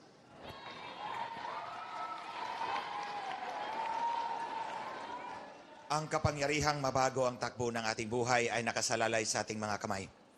Kapag tama ang ating pagpili, makakaupo ang mga tamang lingkod bayan at ang biyaya ay dadaloy sa publiko. Kapag nagkamali tayo, lahat tayo sabay-sabay magdusa pero may 3 taon tayo para bawiin ito. Pero kung ang ating halalan ay binibenta na parang isda o karne sa palengke ng sindikatong Comelec at Smartmatic, wala tayong kalaban-laban. Kaya po ang unang gagawin ko mga kababayan ay patalsikin ang Smartmatic, palitan ng panibagong election system upang ang kapangyarihan ay manatili sa kamay ng taumbayan at hindi muli nanakawin ng sindikatong ito. Sinasabi kong sindikato ito dahil noong 2014, inalok na po ako. Tumahimik ka, papanalunin ka namin. Pero pinili kong lumaban para sa bayan, para sa kinabukasan nating lahat. Glenn Chong po, 21 sa balota. Salamat po, Kong Glenn Chong. Sayang, hindi po kandidato si Comelec Chairman Abbas, kaya hindi siya pwedeng mag-rebuttal. But we'll go on to Secretary Raffy Alunan, sir. The question is, what will I do when I get to the Senate? I will uphold the national interest and I will fight for the interest of the Filipino people. Ito po ang aking pledge, ito ang aking commitment sapagkat nagawa ko na yan nung naglingkod ako sa bayan from 1989 to 1996. And after that, I did the same when I was in the Army Reserves as well as in the private sector where I chose issues as well as programs that serve the Filipino people. Ito ang aking simbolo po, national unity, because we are Team Philippines. No matter how different we are in terms of outlook, we are still united as one people, by blood, under one God, one country, one flag, one Philippines. Never forget that. And when this election is over, we should all come together again as one people so that we can push our country forward and work for the interests of the country and the Filipino people who've been waiting for us to solve their problems. Thank you po. Salamat po, Secretary Raffy Alunan. And finally, Congressman Gary Alejano. Ako po ay tumatakbo pagka-senador dahil hindi ko po matanggap ang pagkompromiso ng ating gobyerno sa ating soberenya at territorial integrity. Ang lupa na ipinaglaban ng ating mga ninuno, ipinagbuhisan ng buhay, pawis sa dugo, ay tila bang dahan-dahan sinasakop ng China. Kaya nga po, samahan niyo po akong isulong ang Department of Maritime and Oceanic Affairs at iba pang mga batas upang mapangalagaan ang ating karagatan, teritoryo at likas na yaman. Ipaglaban natin ang karapatan ng ating mangingisda at hindi dapat inaagawan tayo ng pagkain at trabaho dito mismo sa sarili nating bansa. Bantayan natin ang kasunduan na pinapasok ng ating gobyerno at sa gayon ay hindi tayo ilubog sa utang at hawakan tayo sa liig. Makakaasa po kayo na sa lahat ng pagkakataon, ipaglalaban ko ang ating bansa at ipaglalaban ko karapatan ng sambanayang Pilipino. Ako po si Gary Alejano, sundalo na Pilipino, numero 5 sa balota. Dagang salamat. Salamat po, Congressman Gary Alejano. Thank you, sir. You know, we've had a very exciting, sometimes heated debate that was a little bit, as the netizens said, end game na raw. Adventures. But it is time to end this debate, this 3-hour debate. It is time to say goodbye and to say thank you. So magpapasalamat muna tayo. Bago po tayo magpasalamat sa kandidato, magpapasalamat muna tayo, syempre, sa University of Santo Tomas. Thank you so much for hosting this debate today. Thank you din po sa COMELEC Chairman. Abbas, thank you for being here. Salamat po. And to the PPCRB Chair, Myla Villanueva. Thank you. And now we are going to thank you to our 11 candidates for your time, your energy, your patience, your answers. Maraming salamat po sa inyo. At salamat din sa mga taga-suporta nila lahat. Sandali lang Wait, po. we're not yet done. Go ahead, Pia. We are going to ask the candidates to join us up here. Let's begin with Congressman Gary Alejano. Sir, dito po kayo. Congressman Gary Alejano, Secretary Rafi Alunan, Congressman Glenn Chong, Congressman Nery Colmenares, General Bato de la Rosa, Attorney Chel Diokno, Senator J.V. Ejercito, Samira Gutok, Pilo Hilbay, Attorney Romy Macalintal, and last but not the least, Erin Tanyada. Candidates, maraming salamat sa inyong lahat. Maraming salamat sa inyo, candidates. Pinky, maraming salamat Thank sa you, iyo din. Pia. And of Thank course, you. good luck sa inyong lahat. Good luck sa May 13. Maraming Sa lahat salamat ng po nanood, sa lahat ng thank dumalo you. dito ngayong gabi. This has been the CNN Philippines Senatorial Debate. Thank you and good night. Good night.